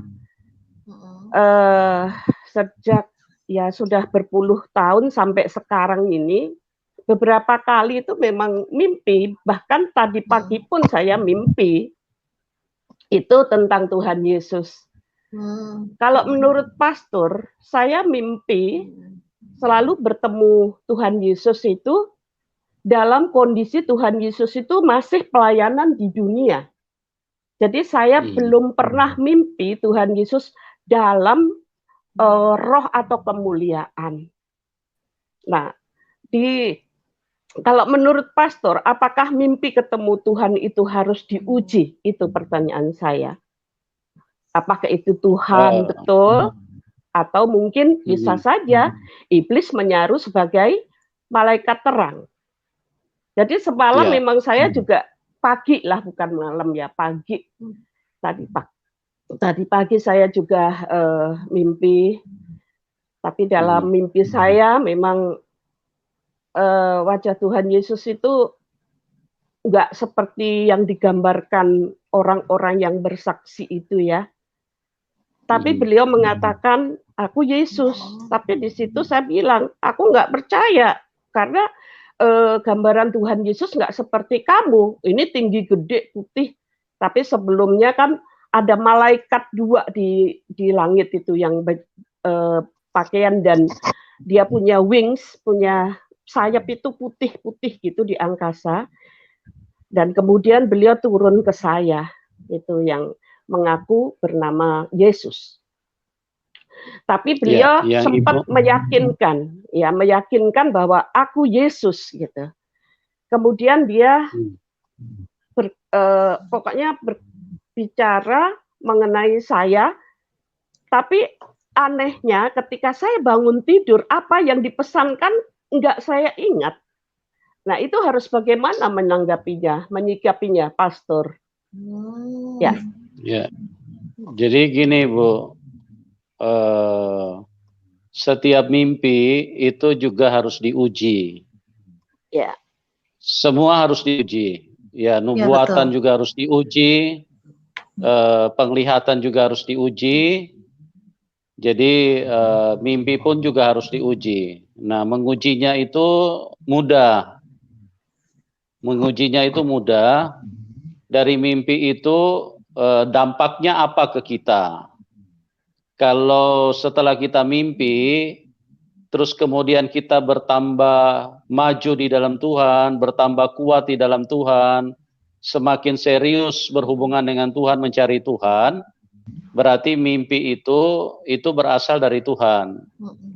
Tetapi kalau cuma sekedar mimpi, tidak ada berdampak apa-apa, itu cuma sekedar bunga-bunga tidur aja, Bu. Bunga tidur. Jadi ya, Iya. itu gampang untuk mengujinya, itu sangat mudah gitu loh. Iya. Tapi kalau dia berpengaruh dan dia membawa kita semakin mencari Tuhan sungguh-sungguh, itu mimpi memang sesuatu karunia dari Tuhan untuk membuat kita semakin mengalami Tuhan lebih dari hari-hari sebelumnya gitu. Ya, Pastor. Kira-kira begitu, Bu. Ya, terima kasih. Jadi apa yang Pastor sampaikan tadi memang dampaknya sangat positif, terutama untuk kerohanian saya, ya Ibu Maria. Jadi saya semakin memang dipakai Tuhan. Itu kalau pas mimpi itu memang saya dalam kondisi betul-betul lagi, entah itu pencobaan atau itu ujian dari Tuhan, pokoknya ketika saya menderita, saya lebih tersungkur di kaki Tuhan dan saya bayar harga. Saya mau berpuasa kadang 40 hari, kadang 30 hari. Puasa Esther. Nah, itulah saya dapat ketemu sama Tuhan, yaitu tadi perwujudannya belum pernah saya melihat dalam kemuliaannya. Tetapi yang Pastor tadi katakan, memang rohani saya, pelayanan saya semakin dipakai Tuhan. Terima kasih Pastor pencerahannya. Jadi saya juga sekarang makin yakin bahwa Tuhan hadir di dalam mimpi saya untuk memberikan mungkin entah warning atau apa, itu adalah saya dapat. Begitu juga Ibu Maria, terima kasih bahwa supranatural itu memang ada Bu, dan sama-sama saya mengalami ya. Nyata. Terima Baik, kasih Ibu. kesempatan ini Pastor Bu. Yusuf, Ibu Terima kasih, Maria, Bu. terus maju dalam Tuhan ya. Salam. Ya. Baik, Ibu. Amin. Oke. Amin. Ya, shalom. Kita pindah ke Pak Santo. Selamat malam Pak Santo. Selamat malam Pak Santo, selamat malam. Selamat malam. Terima kasih, selamat Silakan. hari juga. Selamat hari Minggu, Pak Santo. Begitu juga Bu, gimana kabarnya hari ini? Halo? Halo? Ya, shalom. Ya, shalom. Shalom Bu. Ya, shalom. Ya, gimana Pak? Shalom Bu. Ini memang sungguh Ya, luar Pak, biasa shalom. kesaksiannya Bu. Kesaksiannya memang sungguh luar biasa, mulai dari Ya, awal puji tadi Tuhan. saya sampai selesai, sampai saya menelpon, memang sungguh luar biasa Bu. Tapi itu kan karena rancangan Tuhan. Bukan rancangan kesempatan, tapi itu Tuhan melakukannya. Bu, saya ini mau tanya sama Ya, Ibu. betul. Bapak itu sebelum dia itu jadi pendeta, melayani pendeta, itu dulu Bapak kerja apa, Bu? Dia waktu udah tamat sekolah. Halo, kedengaran apa? Halo? Dengar, Halo? dengar. Iya, dengar, Bu. Kedengaran ya, Pak? Ya. Dengar, Bu, dengar. Jadi ayah saya dia ya, dengar ya. Dia setelah dia kerja di Medan, di kota Medan. Nah, dia dengar suara Tuhan seperti Tuhan seperti ke Samuel, dipanggil dia 3 kali. Jadi gitu, ya. Ayah saya dengar suara audible. Akhirnya dia ambil keputusan untuk sekolah Alkitab, meninggalkan pekerjaannya di bank. Jadi dia pindah ke tanah Jawa, di kota Malang ya. Saat Malang. Begitu. Ya, Bu, itu ya. yang tadi saya dengar tadi, yang itu mau beli ruko itu memang Tuhan luar biasa. Coba dulu dibuka dulu Bu firman Tuhan, Yesaya 45 ayat 3. Halo? Ya. Ya. Halo Pak? Buka dulu Pak, Ya, Yesaya. Langsung. Yesaya 45 ayat berapa Pak? Ayat 3. Oke, Yesaya 45 ayat 3. Sebentar ya. Kita tampilkan Yesaya 45 ayat 3.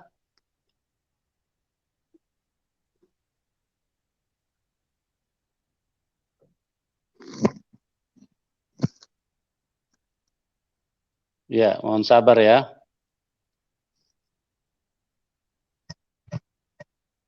Yesaya 45 ayat 3. Oke.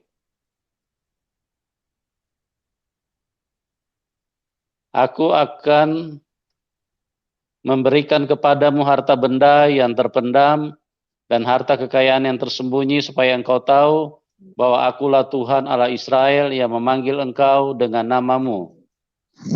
Amin. Ini memang luar biasa Bu. Ini Pak Ibu kan tadi bilang saya tidak punya apa-apa, tidak punya apapun sedikit pun, tetapi Tuhan itu ada jalan keluar yang lain. Memang ini sebenarnya ini firman Tuhan ini memang saya ini juga firman yang luar biasa yang selalu saya imanin karena saya tiba berdoa jam 1 malam, Tuhan mengingatkan saya firman ini bahwa walaupun saya belum terima pada sampai hari ini, tetapi saya imani bahwa Tuhan memberikan berkat yang luar biasa.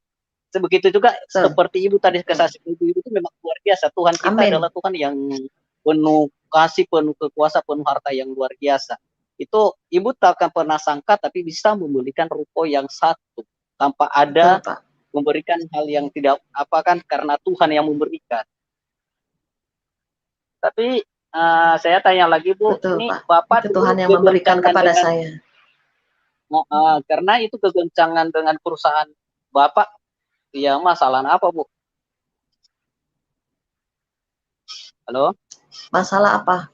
Oh, iya. Jadi gini, jadi karena suami saya jauh dari Tuhan, banyak uang. Jadi jalannya udah melenceng gitu loh. Jadi kita istri-istri berdoa buat suami-suami. Jadi saya dapat ayat buat suami saya, barang siapa ku kasihi ku itu. Jadi kalau ya misalkan ya umum lah, kalau misalnya laki-laki banyak uang tapi di luar Tuhan kan, jauh dari Tuhan kan jalannya melenceng ya. Jadi itu memang satu ajaran Tuhan. Ya. Oke, terima kasih Bu, luar biasa kesaksiannya. Puji Tuhan, pada malam hari ini kami sangat diberkati. Keluarga juga kami sangat diberkati. Ya.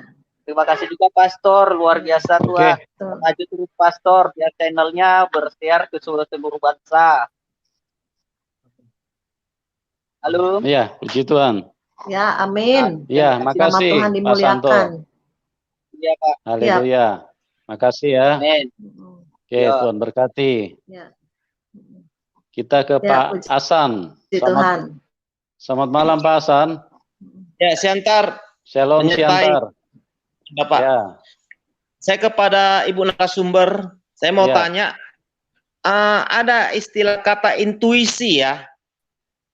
Pada umumnya para wanita dikaruniai intuisi. Coba Ibu jabarkan bahwa saya pernah dengar intuisi itu satu elemen dalam roh manusia yang beda dengan elemen jiwa. Coba Ibu jelaskan.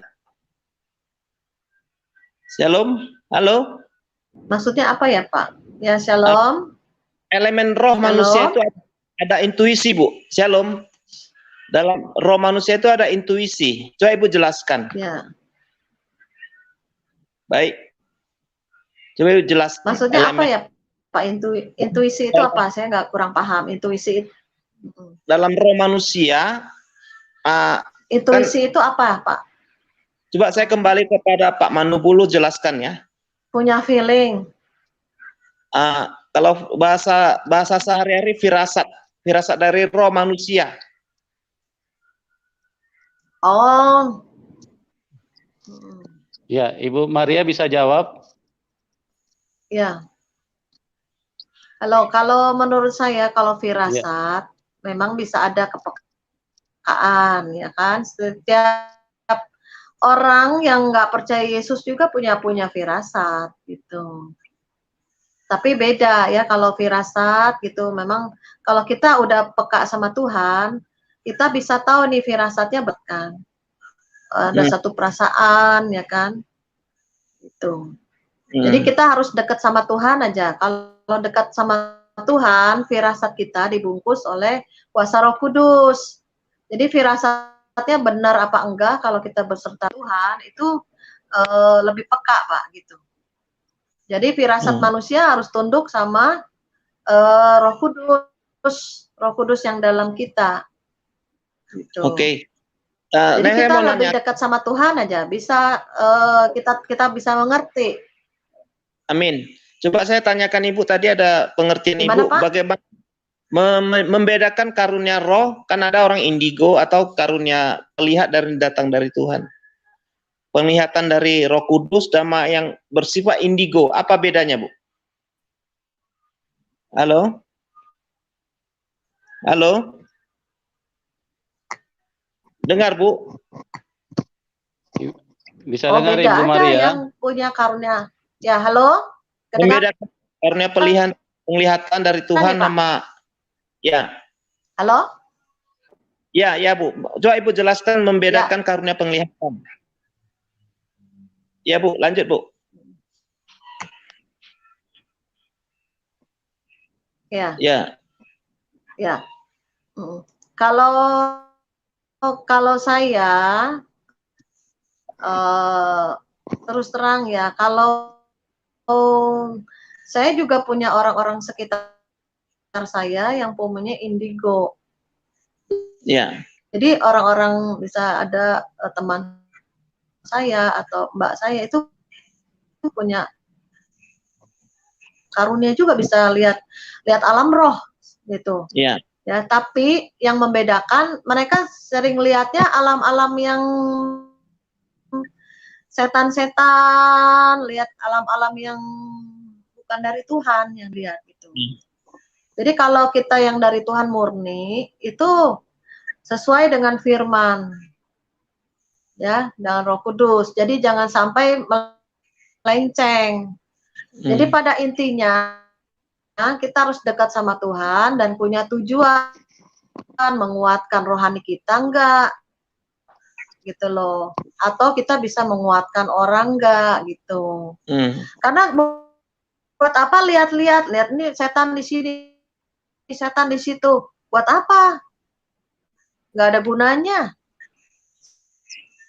Saya banyak tuh teman-teman juga yang indigo, saya bilang harus tunduk sama firman, harus mengurapan Roh Kudus. Jangan kamu lihat ini, lihat itu, tapi nggak ada tujuannya. Kamu dikasih penglihatan sama Tuhan, mimpi sama Tuhan, kan ada tujuan Tuhan, ya kan? Tujuan Tuhan memberikan saya suara audible untuk apa? Ya kan, ada tujuan Tuhan. Nah, kalau orang indigo bisa meramal itu bisa dari kuasa kegelapan, karena setan juga roh, Tuhan roh, kita juga punya manusia roh. Amin. Roh gitu.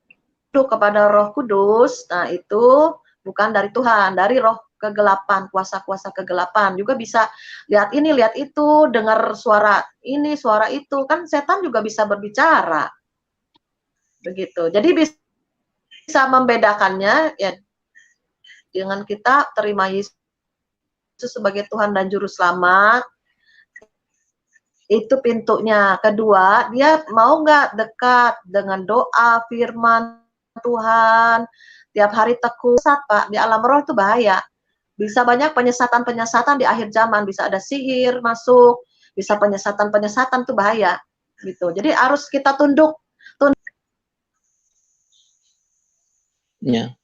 Ya, jadi kita jangan kita dari yang Tuhan yang membawa kita kepada kehidupan yang kekal, itu aja, Pak. Ya, kayak kembali ke Pak Manubulu. Ya, halo, dengar Pak? Mau saya kembali kepada Bapak. Ya, halo. Saya mau tanya Pak Manubulu. Halo, saya mau kembali kepada Pak Manubulu. Ya, Shalom Pak. Saya ingin tanya kepada Bapak, Shalom. apa perbedaan orang yang audible dengan rema, Pak? Rema dan audible. Ada firman yang rema dan audible.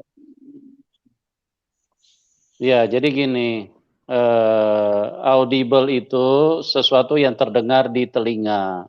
Itu lebih mengarah ke situ. Tetapi kalau rema itu sesuatu yang muncul di dalam hati kita, ya. Dan rema itu juga bisa ada pengembangan gitu loh. Artinya ada karena kita dengar firman, jadi Roh Kudus itu menjelaskan tentang firman itu. Nah, rema yang di atasnya dari rema itu, Roh Kudus juga bisa berbicara di hati kita gitu loh. Nah, perbedaannya dengan audible, orang manusia itu seringkali kepengen atau selalu pemahaman manusia, khususnya orang Kristen, kalau Roh Kudus berbicara itu harus di telinga, baru dianggap Yahud atau sesuatu yang apa istilahnya punya kekuatan yang lebih. Sebetulnya tidak, ya. Justru sebetulnya di dalam hati itu juga Tuhan berbicara tidak kalah hebatnya atau tidak kalah kuatnya ini apa kekuatannya dibandingkan dengan yang didengar di telinga. Karena gini, saya ingin jelaskan begini. Tuhan itu roh, Allah itu roh. Jadi kalau Tuhan berbicara itu selalu lebih banyak itu di dalam roh kita, di dalam hati kita. Daripada di telinga, karena telinga ini kan jasmani. Nah, manusia ini seringkali karena di dalam ketidakpahamannya, khususnya orang-orang Kristen, selalu menginginkan supaya Tuhan itu berbicara di telinga. Padahal Tuhan itu roh gitu loh. Bukan berarti Tuhan tidak bisa berbicara di telinga, tapi Tuhan itu sebetulnya lebih banyak itu berkomunikasi dengan roh kita di dalam hati kita gitu loh. Jadi antara roh dengan roh gitu. Tapi kalau bicara di telinga jasmani, ini telinga jasmani kan lebih difungsikan untuk antara jasmani dan jasmani sesama manusia. Tetapi bukan berarti Tuhan tidak bisa berbicara di telinga. Dalam kondisi tertentu, di dalam emergensi, di dalam hal-hal yang penting, biasanya Roh Kudus ingin mempengaruhi manusia lebih karena manusia punya kepekaan terhadap dunia roh ini kan kurang. Jadi untuk lebih menegaskan bahwa ada sesuatu yang Tuhan mau sampaikan, nah kadang-kadang Tuhan berbicara di telinga manusia. Gitu. Bisa jelas ya Pak Hasan ya? Terima kasih. Siantar nyambut pelayanan Bapak. Terima kasih Bu. Baik.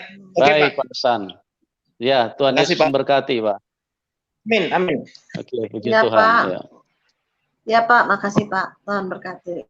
Oke, kita ke Ibu Amazing. Ibu Amazing, selamat malam. Shalom Pak Yusuf. Shalom Ibu. Shalom Pak. Shalom Pak. Selamat hari Minggu. Ya Pak. Selamat hari Minggu. Happy Sunday. Ya, Happy Sunday. Saya boleh, sebelum saya ke Ibu Maria, boleh saya ini Pak, Pak Yusuf boleh tampilkan ayat ini Matius 22 ayat 14 ini untuk Ibu tadi yang telepon itu ada Ibu tadi saya lupa namanya. Ini Matius 22 ayat 14. Iya, kalau nggak salah ya. Matius 22 ayat 14. Oke. Ya. 22 ya. Ya, 22 ayat 14. Oke. Sebab banyak yang dipanggil tetapi sedikit yang dipilih.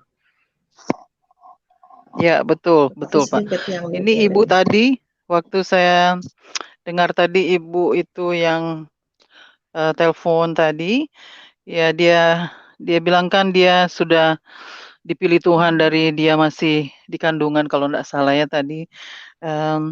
Kalau untuk saya tuh kalau nggak salah, kalau untuk saya apa yang penjelasan Ibu tadi itu memang dia sepertinya dia Tuhan memanggil dia gitu loh Pak ya. Jadi ya apa Tuhan maksudnya ibu ini dipanggil Tuhan untuk melayani gitu loh. Jadi apa atas penjelasan dia tadi. Jadi untuk ibu ini dia memang ada panggilan gitu loh, Pak. Cuma dia memang masih sedikit bingung tadi, belum jelas dengan mimpi-mimpinya tadi. Tetapi biar ibu ini boleh mengerti ya, karena ayat ini sudah berkata ya.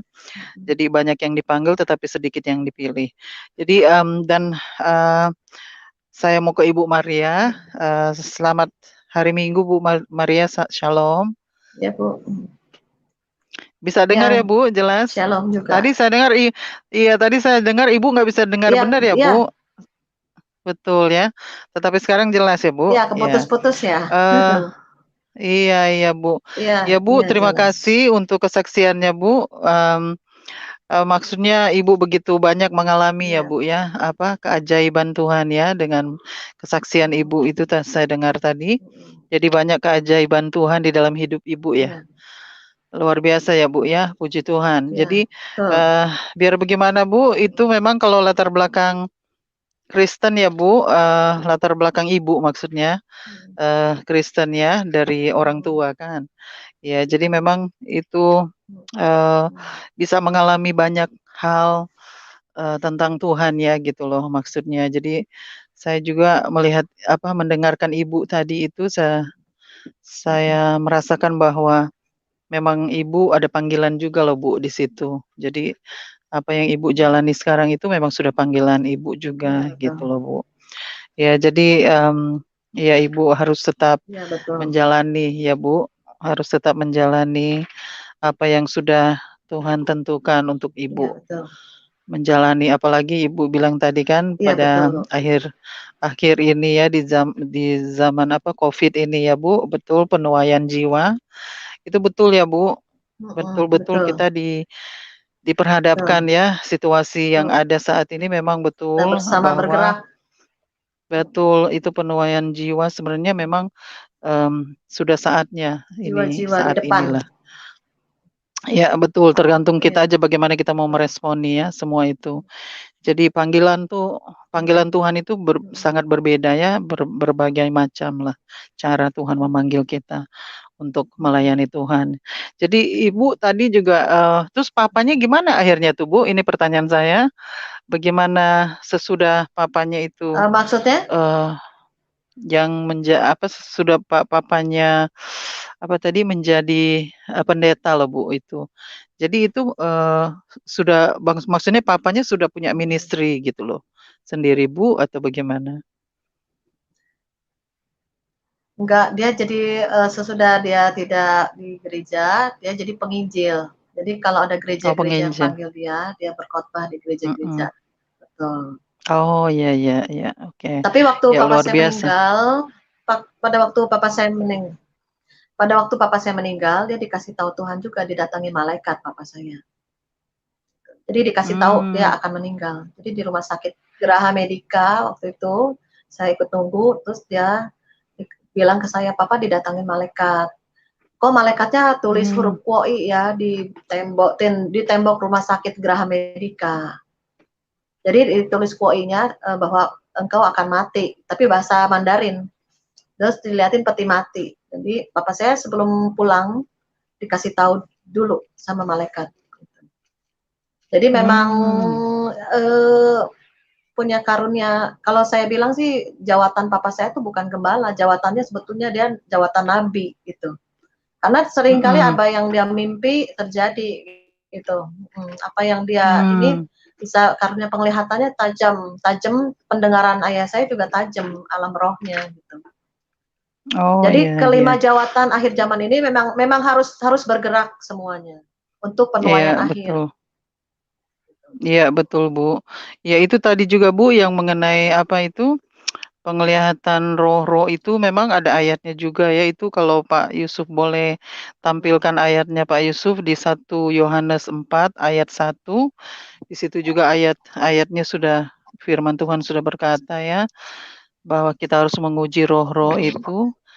Kalau Pak Yusuf bisa tampilkan ayatnya. Betul. Saudara-saudaraku yang kekasih, janganlah percaya akan setiap roh, tapi ujilah roh-roh itu, apakah mereka berasal dari Allah, sebab Tetapi banyak ujilah roh-roh itu nabi-nabi apakah palsu yang telah berasal muncul dari Allah. dan pergi ke seluruh dunia. Dari Allah. Sebab Ya, banyak betul. nabi-nabi palsu yang telah muncul dan pergi ke seluruh dunia. Ya, betul ya, Bu. Jadi memang kita harus Memang akhir menguji zaman nanti setiap roh-roh. banyak nabi-nabi palsu. Tapi Ya, tapi betul. juga banyak nabi-nabi, betul, tapi ada juga nabi-nabi Tuhan. Jadi kita bergerak, kelima jawatan ini harus bergerak untuk penuaian Betul, akhir. Bu. Iya, betul. Jadi kalau ada orang memang datang selalu bilang, oh ada penglihatan ini atau ada ini dari Tuhan, atau kita harus uji dulu gitu loh roh-roh itu ya. Jadi kita nggak bisa langsung percaya begitu karena Betul, harus firman Tuhan sudah mengajar betul, kita harus ya, kita harus menguji dulu. ada membedakan roh, Bu. Ada karunia membedakan roh Iya, juga. betul. Kita bekerja juga Iya, dan harus bisa membedakan roh. Itu dari Tuhan atau bukan. Gitu. betul ya. Jadi itu juga karunia, Bu ya. Kalau kita bisa membedakan roh itu karunia dari Tuhan ya. Tuhan memberikan kita macam-macam karunia. Jadi karunia yang berbeda-beda gitu loh, Bu ya. Jadi kalau kita memiliki karunia untuk membedakan roh itu luar biasa loh, Bu. Jadi kita bisa membedakan roh itu ya. Jadi luar biasa itu ya, Bu. Ibu saya lihat rohnya menyala-nyala loh, Bu. Maksudnya gitu loh, Bu. Jadi Ibu betul-betul melayani makanya Tuhan transfer ya dengan spirit untuk semua yang mendengar, untuk semua yang betul. mendengar. Betul, Amin. puji Tuhan, Bu. Karena Puji waktu Tuhan, kedatangan dahsyat. Tuhan sudah dekat, Bu. Jadi kita harus on Ya. fire. Harus, Bu, ya. Ya, betul. Itu Amin. pun saya Puji alami Tuhan. kok sekarang juga, Bu. Saya alami. Jadi banyak yang Ya. itu apalagi di di Australia juga ini banyak sekali kejahatan-kejahatan ya, karena memang banyak orang yang stres karena COVID ya, pandemik ini. Jadi banyak orang juga memang pasti meningkat. mental.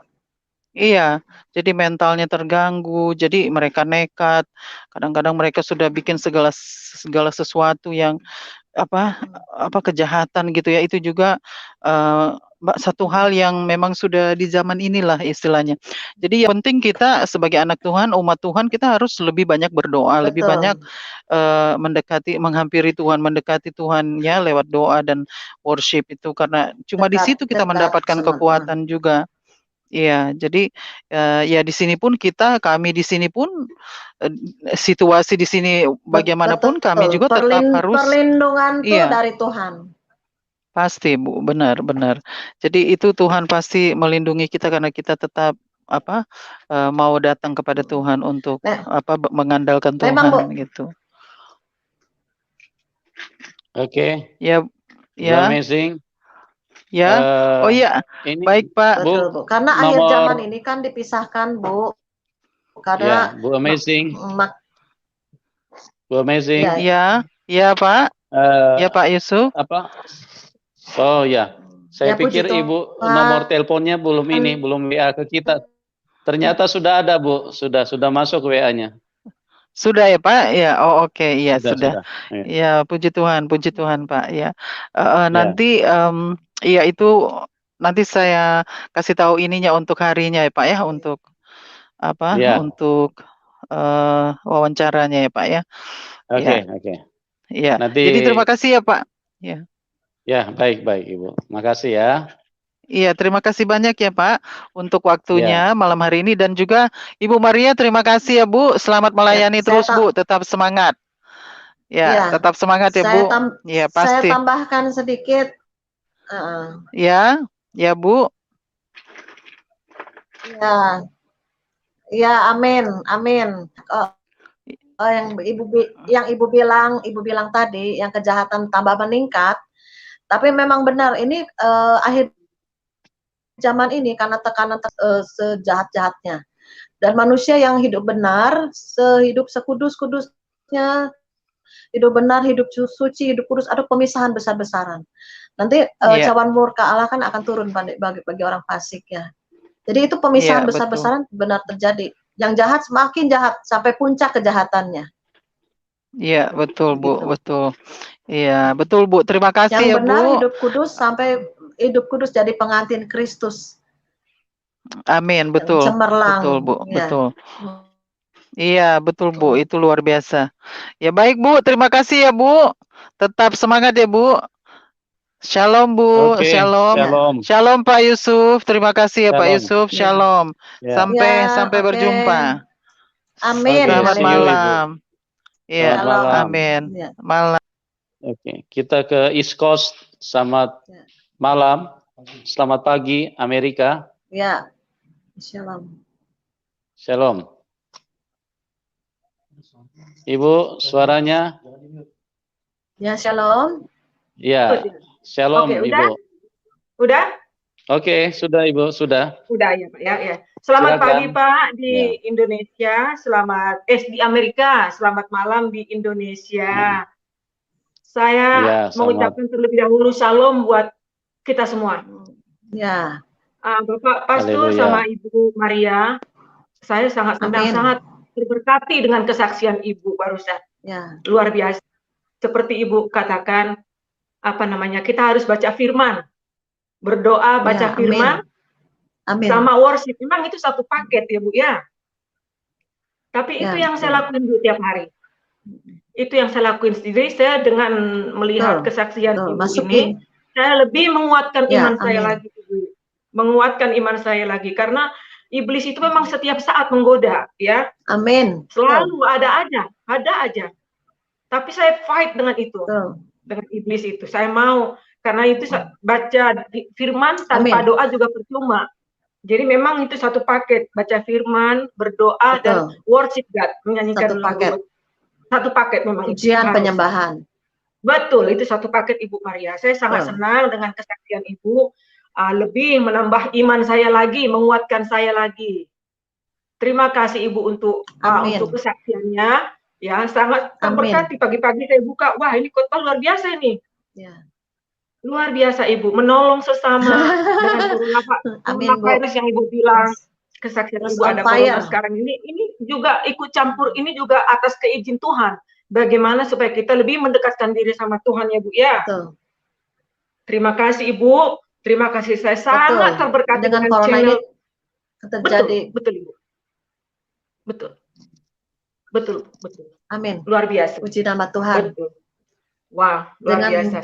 Dengan adanya coronavirus ini sebetulnya warning untuk seluruh dunia, untuk pertobatan massal.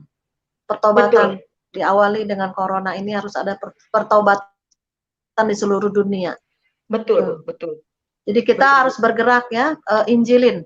Saya juga injilin orang yang saya ketemukan, tukang sayur, satpam, apapun kita beritakan Injil. Teman-teman yang di dalam HP saya kasih YouTube kesaksian, saya kasih renungan-renungan. Walaupun ada yang nolak-nolak, saya percaya dalam nama Yesus suatu hari roh mereka akan nangkap gitu loh. Ya, jadi kita jangan takut dan juga karena kita punya belas kasihan untuk jiwa-jiwa ini yang terhilang. Jadi kita harus punya belas kasihan. Karena mereka akan pergi kemana kalau kita tidak kasih tahu jalan keselamatan. Betul Bu. Dia harus punya, jangan egois. Hidup ini jangan egois. Beritakan Injil keselamatan. Tuh. Betul. Jadi mereka terima nggak terima itu nanti Roh Kudus yang bekerja dan juga hidup ini kan pilihan. Iya. Tapi kalau saya lihat kemahaadilan Tuhan, kita beritakan saja. Ada yang menanam, menyiram, Tuhan yang memberi pertumbuhan. Amin. Kita semua ada Roh Kudus. Kalau percaya Yesus Tuhan itu ada Roh Kudus. Iya, asal kita membaca firman ya Bu ya. Asal kita membaca firman karena firman itu akan adalah Ibu ada pertanyaan. Terima kasih Ibu, saya sangat senang. Mudah-mudahan jangan cuma kali ini Ibu bersaksi, lain kali lagi ya Bu ya. Sangat menyentuh di hati saya kesaksian Ibu. Iya. Saya bagikan di channel YouTube lain Bu. Saya disuruh Tuhan bagikan semua kesaksian, bagikan urapan semua. Nih kedatangan Tuhan sudah dekat. Amin. Ya. Oke. Terima kasih Karena Bapak murah hati, kita juga harus murah hati Pak. Betul Ibu. Bapak Manubulu, Pak Pastor, Terima kasih Pak. Mudah-mudahan kalau tidak ada lagi corona kita berdua semuanya. Saya pengen deh kalau ke Indonesia itu pengen ketemu Bapak. Iya, pengen ketemu Bapak. Ya, nanti kalau saya ke Amerika juga nanti saya calling Ibu ya. Oh ya, boleh nginep di rumah Pak. Ada kamar. Oh ya, nanti bisa tinggalin nomor handphonenya Bu. Bisa tinggalin nomor handphonenya di ini. Di WA kita ya Bu. Iya Pak, boleh. Dan kemarin juga ada teman saya namanya Sulaiman, itu satu city sama saya, satu kota, Sulaiman. Oh iya, tahu. Iya, tuh banyak tuh mau masuk susah-susah kan. Saya bilang, ayo ngomong. Terima kasih Bapak, dengan senang hati kalau Bapak datang sama Ibu ke Amerika. Welcome Pak, anytime. Ya, baik, makasih saya ya. juga begitu Pak, doakan biar sehat-sehat kita semua ya Pak, biar bisa pulang ketemu Bapak. Aku penasaran, aku pengen ketemu Bapak sama Ibu. Iya Ibu. Ya Pak ya. Makasih. Terima kasih Bu Maria. Tuhan Yesus memberkati kita semua. Shalom. Ya, amin. Shalom. Good night. Ya. Good night ya. Oke. Ya. Thank you. See you. Shalom. Ya. Oke, kita ke Pak Yuda. Yuda Lem. Selamat malam. Tombol suaranya diaktifkan, jangan di-mute. Supaya suaranya bisa dengar, tombol suaranya. Pak Yuda.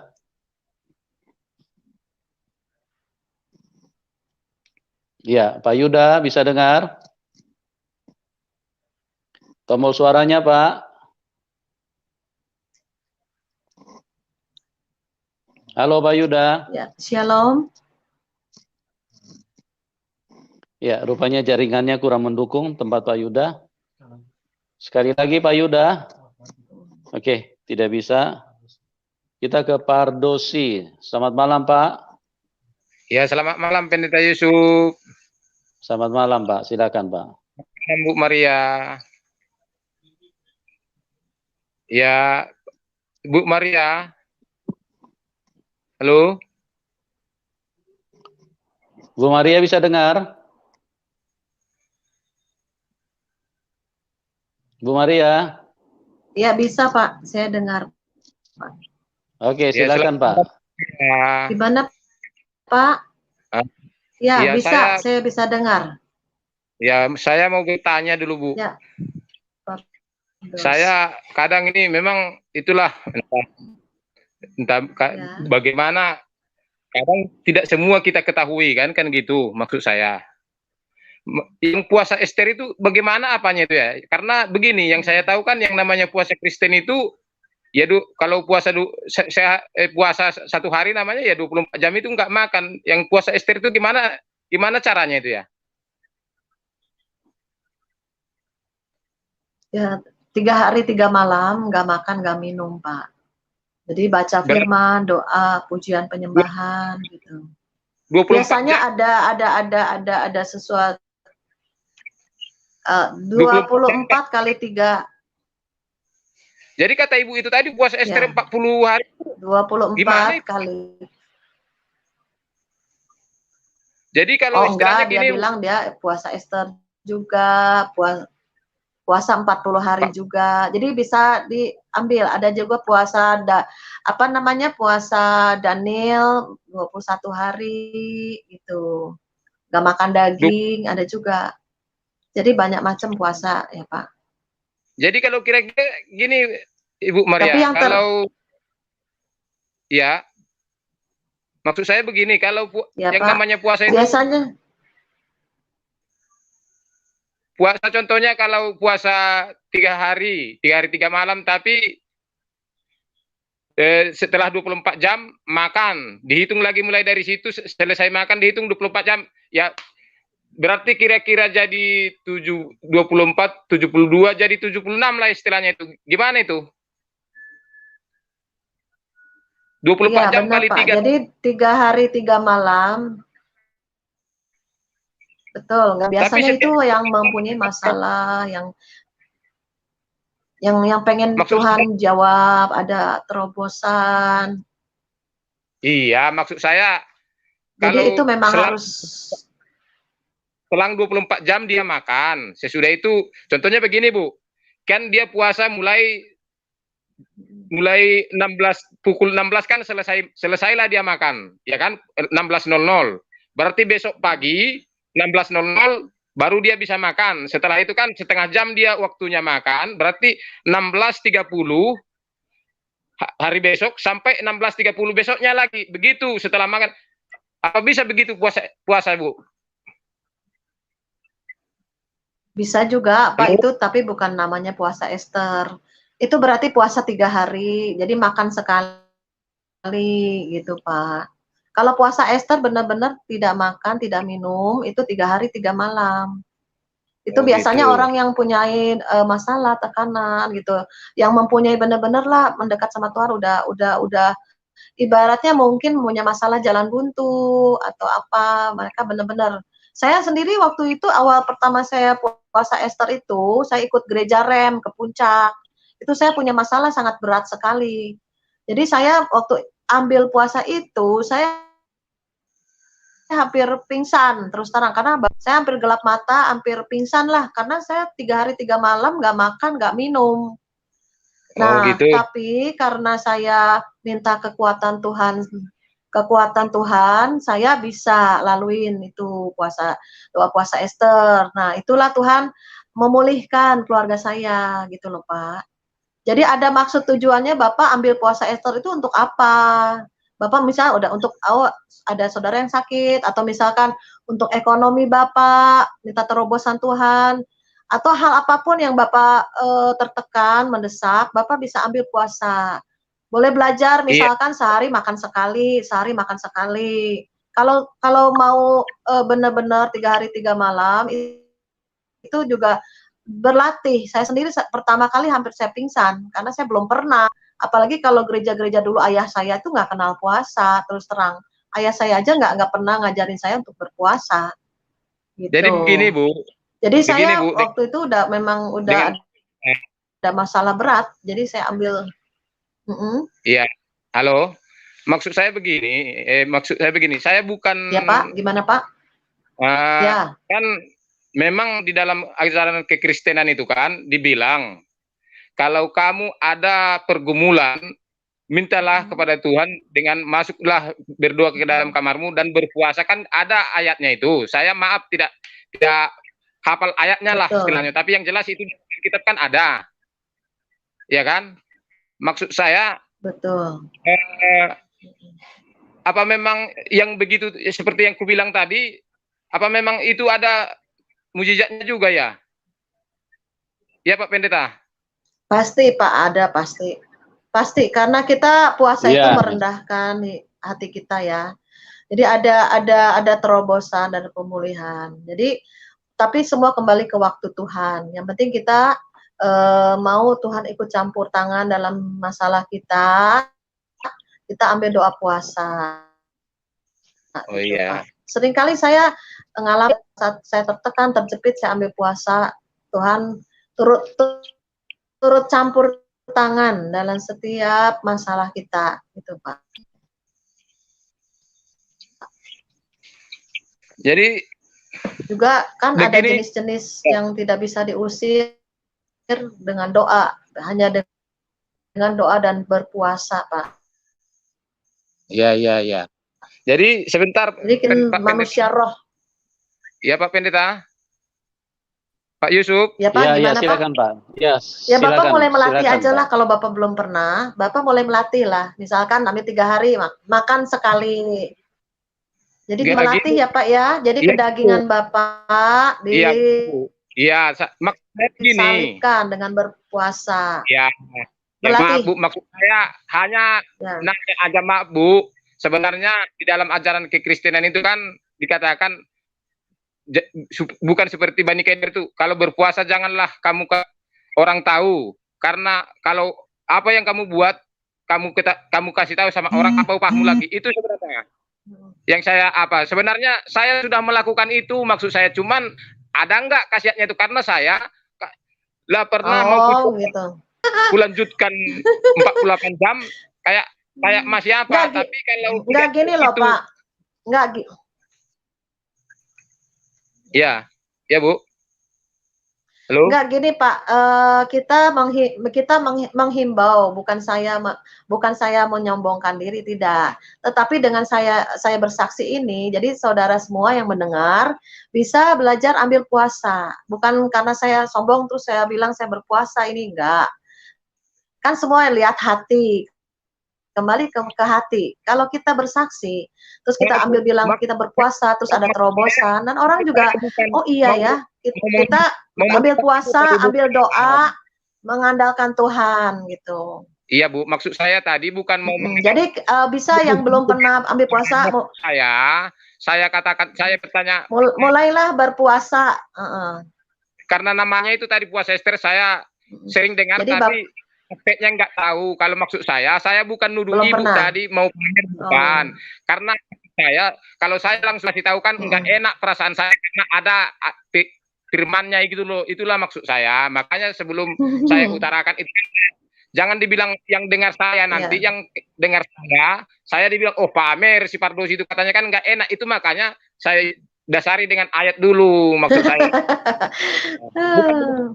Bukan nuduh ibu maksud saya tadi. Iya Pak, gini saya ngerti ya, saya ngerti maksud Bapak. Kalau saya juga menghimbau kalau saudara yang mendengar video ini, mulailah berpuasa ya, ambil doa, apalagi masa-masa corona ini. Kita harus ambil doa puasa juga, jangan lupa baca firman, doa ya, jangan hanya menahan lapar dan haus. Karena yang dipentingin itu manusia roh kita yang diisi oleh firman roti hidup ya. Terus juga puasa ada bermacam cara, berbagai nama ya. Jadi bukan saya mengatakan saya puasa ini itu. Maksud saya untuk menghimbau. Jadi semua yang dengar video ini mulai saat ini coba kita salibkan daging kita, amarah kita, emosi kita, kedagingan kita dengan berpuasa. Ya, jadi kita bisa lebih sabar, nahan diri, bisa penguasaan diri lebih lagi dengan berpuasa itu, Pak. Ya, banyak sekali faedahnya untuk kesehatan juga, ya kan? Nah, begitu. Jadi puasa itu sangat Tuhan Yesus sendiri juga berpuasa, ya kan? Betul, 40 hari, ya kan? Tuhan Yesus juga berpuasa. Begitu, Pak. Ya, Pak. Betul, sangat besar khasiatnya, Pak ya. Udah cukup, Pak, pertanyaannya? Ya, saya sebentar bisa Pak Yusuf. Ya. Pak Yusuf. Ya, silakan Pak, silakan. Ya, silakan Pak. Ya, ada pertanyaan. Pak Yusuf. Maaf Pak Yusuf ya. Maaf, ya, gimana Pak? Ya, gimana? Kan Ibu ini tadi, Ibu Maria tadi bilang, kalau yang indigo apa yang itu kadang dari roh jahat katanya ya kan? Kalau bisa minta tolong Pak Yusuf, maaf ini sebelumnya. Kalau bisa minta tolong bukakan 1 Samuel 18 ayat 10. Apa Bu? Apa ayat berapa Pak? 1 Samuel 18 ayat 10. 1 Samuel 18 ayat 20. Oh, yang tadi sudah. 10. Bukan, 1 Samuel 18 Oke. 1 Samuel 18 ayat 10. Keesokan harinya roh jahat yang daripada Allah itu berkuasa atas Saul sehingga ia kerasukan di tengah-tengah rumah, sedang Daud main kecapi seperti sehari-hari. Adapun Saul ada tombak di tangannya. Satu lagi Pak Yusuf minta Pak Yusuf satu lagi minta tolong. 1 Samuel 19 ayat 8. 8 apa 9 ya? 1 Samuel 19 ayat 8. 8 apa? Ya. Ya, ayat 9. Tetapi roh jahat yang daripada Tuhan hingga pada Saul ketika ia duduk di rumahnya dengan tombaknya di tangannya dan Daud sedang main kecapi. Itu tentang klaim Ibu tadi dengan ayat ini gimana penjelasannya itu Pak Yusuf? Ya, jadi gini Pak, kalau yang namanya indigo itu sebagian besar itu berasal dari kuasa kegelapan gitu ya. Nah, kalau yang dimaksud dengan ayat ini Yang Bapak ingin tanyakan ini yang di bagian mananya, Pak, supaya saya bisa jelaskan lebih terarah gitu. Yang Bapak mau tanyakan apa yang Bapak tidak mengerti? Pangkalnya aja, yang roh jahat yang dari Allah. Ya, Kan jadi kata begini. Kata Ibu tadi kan, Ya, kalau gini, jahat ada dari Allah. gini Pak. Gini, saya jelaskan ya. Tidak ada satu kejahatan pun yang ada pada Allah. Jadi maksudnya gini, roh jahat yang diizinkan Tuhan itu hinggap di dalam Saul, masuk di dalam Saul gitu loh. Jadi bukan roh jahat itu berasal dari Allah, tetapi roh jahat yang diizinkan oleh Allah masuk di dalam dirinya Saul. Karena apa? Karena Saul tidak mendengarkan Roh Kudus, tidak mendengarkan tuntunan Roh Kudus. Makanya karena Tuhan artinya berbicara kepada dia tidak dengar, akhirnya Tuhan mengizinkan roh jahat itu masuk di dalam dia. Jadi justru roh jahat yang menguasai Saul. Roh Tuhan sudah undur daripada Saul gitu, Pak. Jadi maaf dulu, Jelas, Pak. Ya. Berarti ini salah tulis berarti ya? Gini, kita tidak bisa berkata juga salah tulis. Segala sesuatu itu harus diterjemahkan menurut kekuatan Roh Kudus supaya pengertian yang benar itu bisa menjadi milik kita gitu loh, Pak. Gitu, Pak. Jadi misalnya begini. Ada firman Tuhan yang berkata, jika tanganmu berbuat salah, penggalah tanganmu gitu loh. Nah, itu kan harus diterjemahkan dengan kekuatan Roh Kudus supaya kita bisa memiliki pengertian yang benar. Karena kalau kita terjemahkan dengan kekuatan pikiran kita, maka setan akan bermain dan menipu kita gitu loh. Misalnya contoh lagi nih, saya kasih tahu contoh lagi nih, ya. Di dalam 1 Petrus 5 ayat 7 dan 8 dikatakan iblis itu seperti singa yang mengaum-ngaum gitu loh. Nah, di bagian lain firman Tuhan berkata, Tuhan Yesus itu adalah singa dari Yehuda, gitu. Makanya kita harus terjemahkan firman Tuhan itu menurut kekuatan Roh Kudus, supaya arti kebenarannya itu bisa muncul sesuai dengan kebenaran itu sendiri, bukan sesuai dengan pikiran kita, gitu loh, Pak. Bisa paham ya, Pak? Ya, memang kalau memang maksud saya gini, Pak, maaf ya.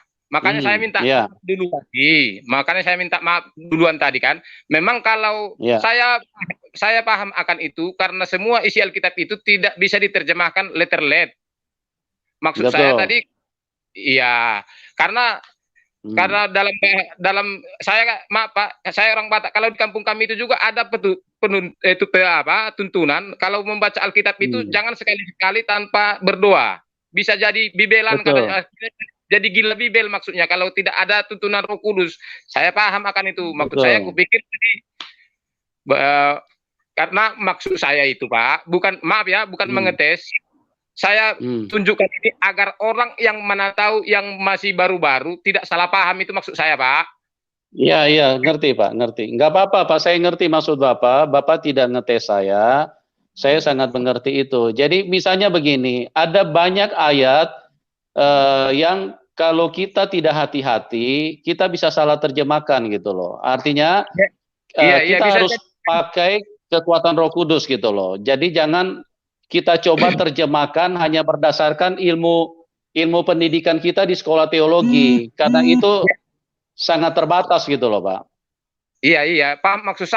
Maksud saya minta biar karena yang punya channel Pak Yusuf, biar Pak Yusuf yang menerangkan, mana tahu kawan-kawan kita kan channel Pak Yusuf kan ada juga yang kesaksian murtadin. Maksud saya Pak, mana tahu para yang baru-baru bertobat baru itu dapat ayat ini biar orang itu paham gitu maksud saya Pak. Maaf, jangan salah persepsi dengan saya kok. Pardosi ini bukan itu maksud saya. Karena begini Pak, kalau bisa kan ada itu di 1 Petrus 3 ayat 3, kalau bisa dibukakan ayatnya Pak. 1 Petrus 3 ayat 3, oke. 1 Petrus 3 ayat 3, sebentar ya. 1 Petrus 3 ayat 3.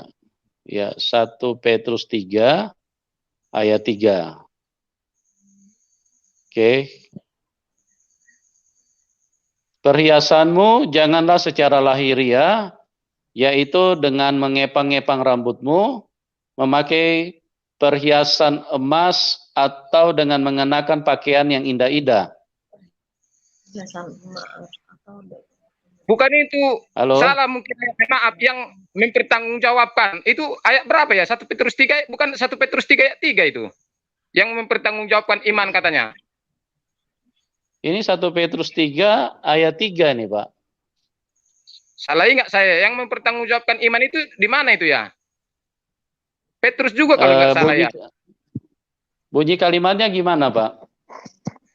Siap sedialah mempertanggungjawabkan imanmu dengan sopan dan apa itu katanya. Nah, kira-kira begitulah bunyinya. Siap sedialah mempertanggungjawabkan imanmu. Itu ditulis, Bapak pernah baca di mana tulisan itu? Di Petrus apa di mana? Di Petrus itulah, rasaku minta tolong Pak, agak dibaca ke bawah. Ayat 15 coba. Ini. Tetapi kuduskanlah Kristus di dalam hatimu sebagai Tuhan, dan siap sedialah pada segala waktu untuk memberi pertanggungjawab kepada tiap-tiap orang yang meminta pertanggungjawaban, pertanggungan jawab dari kamu tentang pengharapan yang ada padamu. Tetapi haruslah dengan lembut dan hormat. Iya Pak, iya Pak, itu maksud saya. Jadi maksud saya juga ayatnya saya lupa, karena di ajaran agama kita ada dikatakan, kalau kamu mengetahui orang mau ke jurang apa berbuat salah, kamu tidak menegur, itu akan dituntut pertanggungjawaban juga, kan begitu Pak. Jadi maksud saya, kita sudah Kristen dari lahir, kan sesuai ayat 15 tadi maksud saya Pak. Jadi maaf Pak Yusuf, jangan jadi, dan kawan-kawan jangan jadi salah persepsi dengan saya kok ngetes-ngetes gitu loh Pak Yusuf. Ya, ngerti Pak.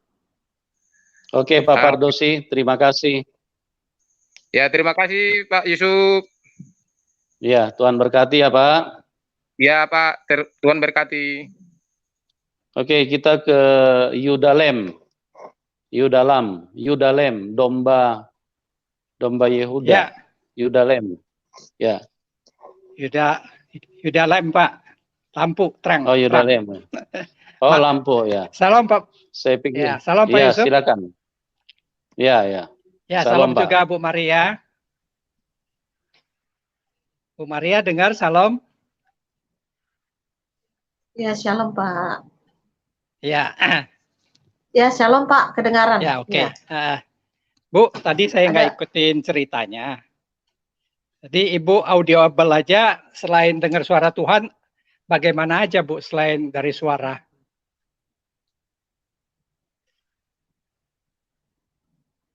Halo? Kalau Tuhan berbicara kan berbagai cara, ya. Audible dengar 2 kali. Kalau dengan dari firman Tuhan bisa berbicara ya lewat jadi rema, logos jadi rema. Juga lewat pujian, lagu pujian Tuhan berbicara. Juga kadang lewat anak saya, juga lewat hamba-hamba Tuhan di gereja. Jadi banyak cara Tuhan berbicara kepada kita. Yang penting kita bisa buka hati, ya kan, bisa oh ini Tuhan yang berbicara, itu benar-benar menyentuh hati dan sesuai dengan masalah pergumulan kita gitu. Jadi selalu ada jawaban dari Tuhan, begitu Pak. Jadi nggak selalu harus audible ya. Kebanyakan memang dari hubungan kita dengan Tuhan, bisa dari pikiran, dari hati Tuhan berbicara bisa. Ya Bu. Bapak punya pengalaman Pak? Ya. Gini Bu, jadi saya yang kan penting banyak baca firman Tuhan. Ya Bu, saya kan juga bukan latar belakang dari Kristen, tapi dari Konghucu, jadi sekarang sudah Kristen. Ya. Nah, saya dari muda itu, Puji Tuhan, Pak. Dari muda itu sudah ngalamin banyak hal yang gitu-gituan Bu. Dari belum percaya Yesus, saya sudah dengar suara, saya sudah lihat, betul memang. mimpi macam-macam, Tapi semua itu seperti kata orang tadi indigo kali ya. Indigo itu dari dunia, Bu, bukan dari Tuhan, ya. Nah, setelah saya percaya pada Tuhan, lebih dahsyat lagi. Ya.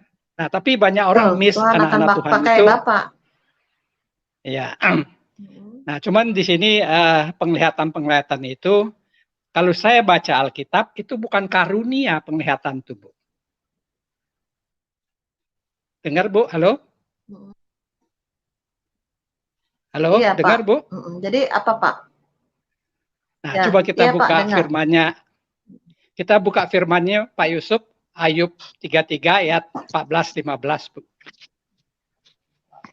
Ayub 33 ayat 14-15. Ya. Sebentar ya, kita 15, tampilkan. Ya. Ayub 33 ayat 14 dan 15. Oke. Karena Allah berfirman dengan 1-2 cara, tetapi orang tidak memperhatikannya. Dalam mimpi, dalam penglihatan waktu malam, bila orang nyenyak tidur, bila berbaring di atas tempat tidur. Dalam mimpi, dalam penglihatan waktu malam, bila orang nyenyak tidur, bila berbaring. Ya, itu Bu ya. Maka Jadi ia membuka telinga manusia dan mengejutkan cukup, mereka Bu. dengan teguran-teguran.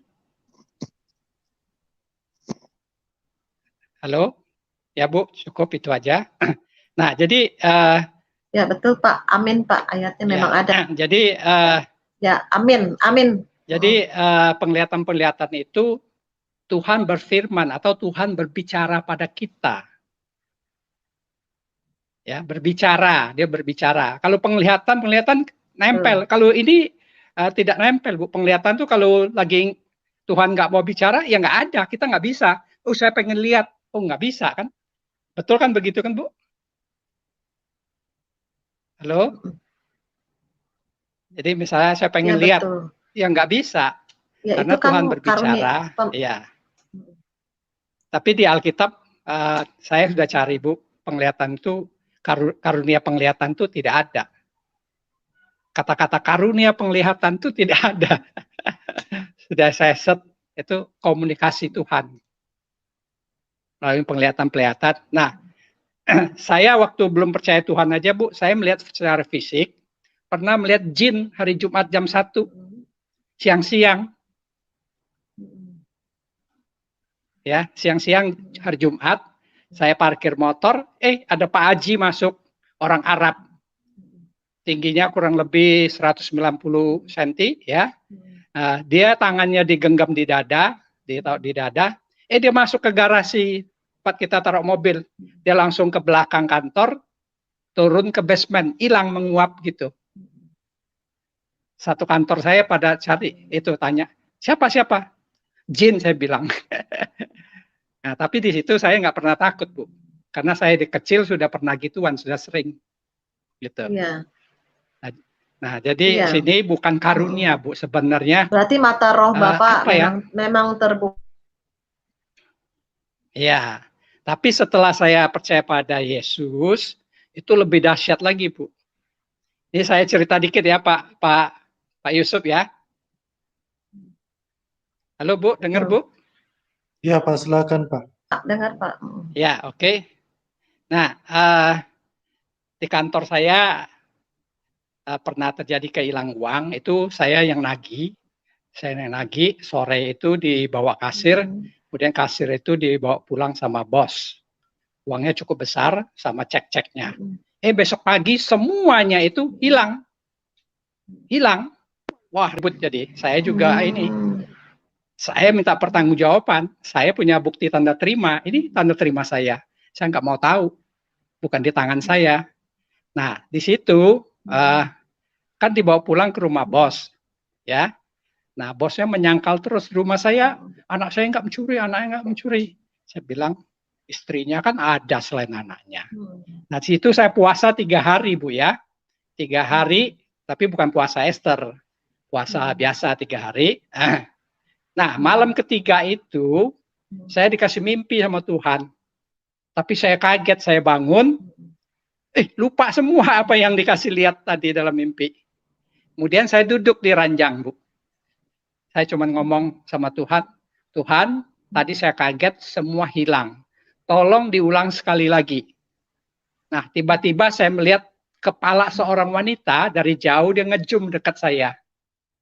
Yang saya lihat kepala istri bos. Saya tanya, komunikasi itu bicara. Tuhan, maksudnya apa ini? Tapi mata saya nggak bisa buka, benar-benar berat sekali, Bu. Nah, itu audible sekali saya tanya. Itu dengarnya. Ini pertanyaan yang kamu tanya katanya. Oh, iya Tuhan. Saya tanya lagi pada Tuhan. Tuhan, suaminya tahu? Suaminya tahu, dia melindunginya. Baik Tuhan, terima kasih. Terus gambar itu hilang, mata saya baru bisa buka.